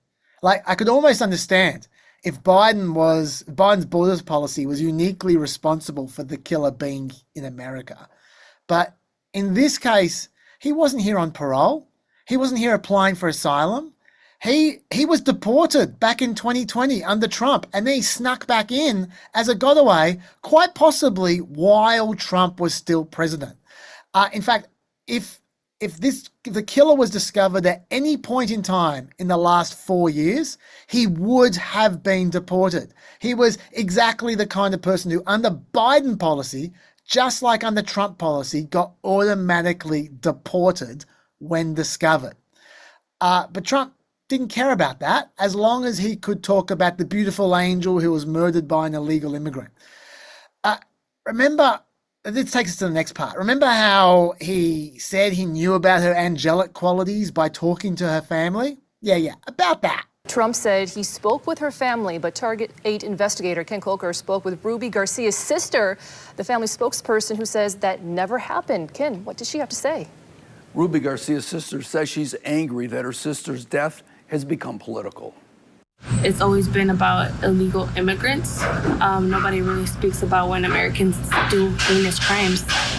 And it's kind of shocking why he would just bring up illegals. What about Americans who do heinous crimes like this? The sister, Mavi Garcia, spoke with the media days after the March 22nd shooting, but the family asked for privacy after that, including on the day of the funeral.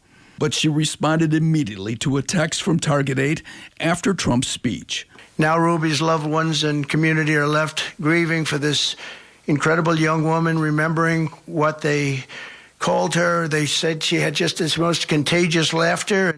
She says neither Trump nor anybody from his campaign has contacted her or anybody in her immediate family. She says her family is tight and she would know if that had happened. He did not speak with any of us, so it was kind of shocking seeing that he had said that he had spoke with us and, saying, misinforming people, live TV. I played that clip long because it hasn't gotten as much coverage as it should. That was a real scumbag move from Trump, in my view. and I think it hasn't got nearly enough coverage. So I'm sticking at the end of a 3-hour podcast. Look, I'm doing my best. For their part, Biden's team have made less about that than they should, in my view. Instead, they've focused on taking Trump out of context, like they often do, tweeting out this clip. The Democrats say, please don't call them animals. They're humans. I said, no, they're not humans. They're not humans. They're animals. And that clip had the caption, Trump. Democrats said, please don't call immigrants animals. I said, no, they're not humans. They're animals. Now, of course, Trump wasn't calling migrants animals. He was calling murderers animals. That is a complete decontextualization of what Trump was saying. The thing is, this is while Trump was saying something awful. There was something that the Democrats should have been beating Trump about there, but they weren't. They were just taking him out of context instead. They were going for the cheap kill rather than actually making a genuine point they should be making about Trump's really cheap, nasty exploitation of people's suffering in order to vilify and victimize and migrants while whipping up hatred. That's what they should be attacking him for, instead of taking him out of context and pretending he's saying something else. But anyway, the main reason I wanted to bring this up is because the RNC, as a result of this migrant crime push, have started its own website called Biden's Border Bloodbath. That's bidenbloodbath.com if you want to look it up. I tried, it didn't work. I don't know if they've taken it down or what. I'm certainly not going to put it in the notes. And it's definitely not going in the book list. I'm not going to promote it at all, but just in case you're interested, you can go to bidenbloodbath.com. Maybe it will start working when you go there. But I wanted to bring it up and point this out to you because this is a great illustration of something that journalist David Graham calls the Trump two-step. And this is an excellent observation from David Graham. So I just wanted to bring it to you so you can look out for it as well. Here's how it works. Step one is Trump vamps a bit at one of his rallies or in one of his interviews, always escalating rhetoric to see what's going to stick. And the media or Democrats overreact to something as they like to do, like they just did in that tweet I just mentioned before. He then attacks them for misrepresenting him, which he loves to do because he likes to paint himself as a victim. But then step two is his supporter base embraces the phrase that he was attacked for saying, right? Because that's how partisanship works. If our opponents hate it, we love it. Great. It's the best thing ever now. It becomes popular in Trump circles, this phrase, just because the left beat him up about it. Even if they were right, it makes him popular for saying it amongst his people. But if the media are wrong about beating him up about it, even more so, then they really embrace the phrase. And then Trump uses the publicity from that news story and his supporters' embrace of the phrase to then totally double down on the phrase that they were attacking him for and then to own it. Even though he was denying it a few weeks back, then he just embraces it and owns it. And it becomes a thing. It becomes a central part of his campaign. So some Trump vamping goes from being a throwaway comment to a central premise of his in weeks. This happens over and over again. This is the Trump two-step. And David Graham gives a few examples of this. His first example is Trump's plan for a registry of Muslims in 2016. David Graham pointed out, I'll just read the quote from him. Trump had been saying all manner of inflammatory things about Muslims when a reporter asked him whether he would consider a database tracking Muslims in the United States. Trump, who seems terrified of appearing conciliatory or caught off guard, replied, I would certainly implement that, absolutely. The backlash was immediate and included comparisons to Nazi Germany. Trump backed away, tweeting, I didn't suggest a database, a reporter did. But when it became apparent that anti-Muslim bigotry was popular with his supporters, he started pushing a plan to ban Muslims from entering the country. So once again, he didn't have that plan originally, but after he sort of stepped in it and the media jumped all over him and then his people supported him, he thought, oh yeah, I will use that as a plan. And then it became a plan. Another example was the dictator for a day flap a few weeks back when Sean Hannity teed Trump up with a softball question about not being a dictator. Trump improvised a crap bit of gear saying, I'll only be dictator for one day. I think he thought he was being funny or cute or whatever. Cue outrage, of course. And then Trump says, look, I've just been kidding around, lighten up. But then it becomes part of his stump speech. Trump is then constantly promising to be a dictator for only one day because it worked out well for him. So he embraced it. And now they're doing the same thing with this Biden bloodbath quote. It is depressing. It was at the time when he first said it, it was just him just saying something off the top of his head, some bloodthirsty metaphor like he does. Media overreacts. His people back him up about it. And so now he's made it part of his campaign. Once you see the pattern, you see it everywhere. So now you can see the pattern too, that Trump two-step. You can enjoy it just as much as I do. Yay. That's first topic. Second topic I'm going to try and squeeze in is the 702 authorization, because that's going to happen one way or another by Friday, the next podcast. So I want to talk about now so you know what to look for. What does 702 authorization mean? Under the FISA Act, intelligence agencies are allowed to gather information on any foreign person located outside of America if that person is believed to have foreign intelligence information. Okay, so foreigners, if they have, or anyone, if they have foreign intelligence information, you can get information on. Especially if they're foreign targets, no problems. They're allowed to collect communications to or from these foreign targets, no worries. Even when those communications come to or from Americans. So they can incidentally acquire communications of Americans if they're talking to foreigners. These communications are then stored in searchable databases. The question is, what happens to those databases? Now, the problem is that the FBI, CIA, NSA, and National Counterterrorism Center perform a lot of backdoor searches on that database to find and review Americans' private phone calls, text messages, and email. Not foreigners now, specifically targeting Americans, which you're not supposed to be allowed to do. Over 200,000 of those searches take place every year. They are all illegal. We're talking 3 million total queries per year, like there are many queries per search. Theoretically, they should be using warrants for this kind of stuff. That's what the law is meant to be. But they've got all kinds of backdoor reasons and excuses and, if I'm trying to do this, I'm trying to do that, I can get away with it. But even using the FBI's super lax standards, they still performed over 4,000 backdoor searches that blatantly broke their own rules and thus the law last year. Now, this has gotten abused in a big way.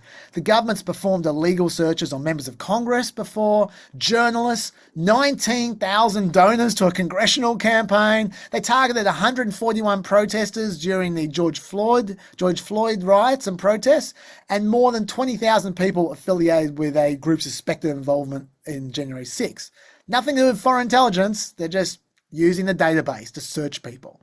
Most worryingly of all, a US senator, a state senator, and a state court judge who reported alleged civil rights violations by a police chief to the FBI, they got searched as well. And that's very Nixonian. That's a bit of a concern. It's like a retaliation search. Now, the key reform under consideration here is to require the government to obtain a warrant before examining Americans' private communications captured through Section 702 surveillance. It's kind of common sense. That's what the law is supposed to be.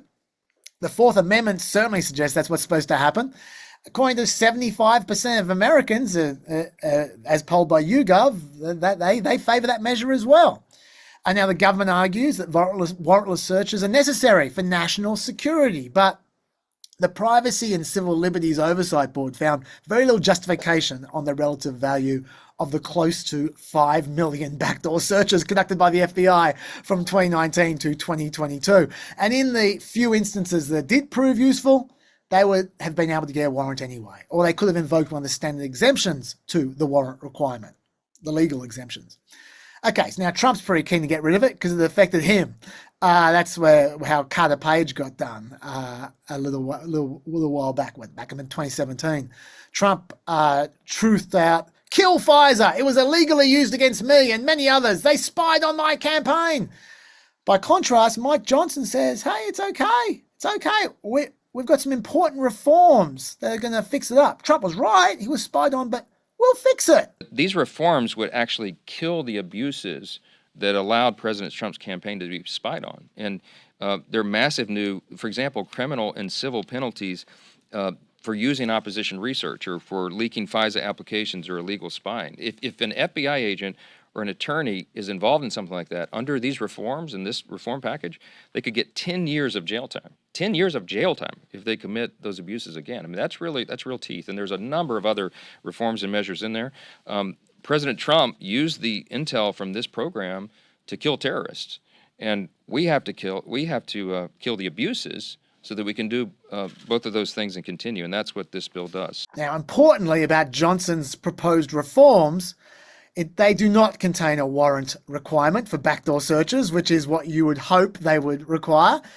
And according to the Brennan Center for Justice, the Electronic Privacy Information Center, and FreedomWorks, they're like the Avengers of privacy all coming together there, of the 56 reforms in Johnson's bill, nearly a quarter of them either codify existing practice and procedures, under which abuses were obviously already occurring, or actively weakening existing protections. In fact, one provision of the bill stops the reauthorization every 4 years and makes the reauthorization permanent, so they never need to revisit this issue again. That's not a very strong reform. The key reform in this bill, though, is a prohibition on the FBI conducting backdoor searches intended to find evidence of a crime unconnected to foreign intelligence. Okay, so if it's not, if the crime is officially not connected to foreign intelligence, they're not allowed to run a backdoor search. Sounds impressive. But what the Brennan Center said was, as the bill's drafters know, the FBI almost never labels its searches, quote, evidence of a crime only. Of the more than 200,000 backdoor searches intelligence agencies performed in 2022, that prohibition would have stopped the agencies from accessing the contents of American communications twice out of 200,000 searches. So it's not a very strong reform. And by the way, those Black Lives Matter protests before I referred to, the 19,000 donors the congressional campaign referred to before, the sitting members of Congress who were searched before, they were all justified as having an ostensible foreign intelligence purpose. Now, Mike Lee and Dick Durbin have a proposal. They've got quite a good proposal, the two of them, to substantially limit warrantless access under Section 702. Not completely eliminate it, but to substantially eliminate it. House Speaker Mike Johnson will not put that bill up for a vote. He refuses. And the situation is that Section 702 got a 4-month extension in December. That's when it was meant to expire. They gave up because they just couldn't solve the problem at the time. So they punted it 4 months to now. They have until April 19. So that's next podcast, next Friday, to renew the bill before it sunsets. And then there's no warrantless access whatsoever to the database. And that could have real intelligence implications. That would be even more severe than what Michael and Dick Durbin are pushing. So that might have some kind of effect. Whatever passes the House, though, is expected to pass the Senate. The Senate do not object to privacy violations like this. But on Wednesday, this did not pass the House. The Mike Johnson reform bill didn't succeed. It went down 193 to 228. 19 Republicans joined all the Democrats voting against it. The usual kind of, Freedom Caucus types. Look, we'll see what happens by Friday. My guess is they'll probably just go for another short extension and kick the can down the road. That's kind of the Mike Johnson specialty these days. So I wouldn't be surprised if that's what they do. But you never know. They might either have some kind of compromise proposal that's closer to the Dick Durbin, Mike Lee proposal, or maybe the Dick Durbin, Mike Lee guys might give up. Finally, they might get worn down. I don't know. Let's find out. But it would be really good if they could deal with this and the privacy concerns, because they're real. They're real. And and some people instinctively have a knee-jerk reaction to Trump screaming about things in all caps, but he's right. Even if he's right for selfish reasons and for revenge reasons, he's right. It is a problem. There is no real oversight over these dodgy backdoor searches of the database. So I really, really hope something happens. I just want you to know about the background and understand what's going on so you can follow the story as well. And then we'll talk about what happened or what is happening next podcast. That's enough for now. I will leave you with the gripping conclusion of PEP 153 back to the end of the podcast. But otherwise, I want to end off with a closing stats nugget. Stats nugget, which is kind of cool from an Atlantic article I read. People in rich countries tend to work less than people in poorer countries. Also, in richer times, they work less than poorer times. Yep. But when you switch your focus to households rather than people, something interesting happens, Dave. Something kind of freaky. What's that? In the 1880s, when 98% of men were in the labour force and the typical man worked 10 hours a day, 6 days a week, and women were mostly cut off from the workforce, couples averaged together just over 68 hours of weekly paid labour. In 1965, as men's workdays contracted thanks to legislation and unions and extra productivity, women were starting to flood into the workforce as well. The typical American married couple averaged just over 67 hours of weekly paid labour.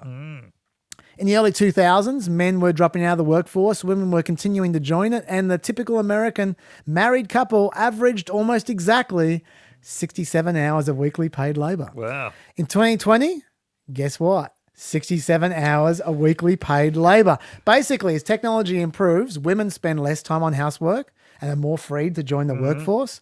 Also, at the same time, as productivity improves in the workplace, men work shorter hours. They have been doing more housework. That has increased the rate of women being freed to join the workforce. It's a bit of a cycle. Everyone has more leisure time. Everyone has, all forms of work are more efficient. But it's interesting that whatever happens, for whatever reason, roughly speaking, it's always 67 hours in total that couples work. That is the magic number. How about that? Yeah. Isn't that weird? Okay. So I'll leave you on that. And I'm going to leave you with a song. Not from me, not from Dave, but from someone. Certainly not from me. Someone genuinely talented. And I refer, of course, to Lara Trump, who has announced that she plans to continue pursuing her music career even while she's serving as the new RNC co-chair. I'm going to leave you with her new single. I believe it's a single. It doesn't have a film clip, but it's been released apparently. It's called Anything Is Possible. And I'll tell you what's not possible. What? Lara Trump performing that auto-tune. You'll see what I'm referring to in seconds. Bye-bye. Stay peppy. Bye. You still gotta spread your wings and fly. So don't think, just jump. You can't give up. Know that anything is possible. Have faith, believe, just trust. You'll see anything is possible.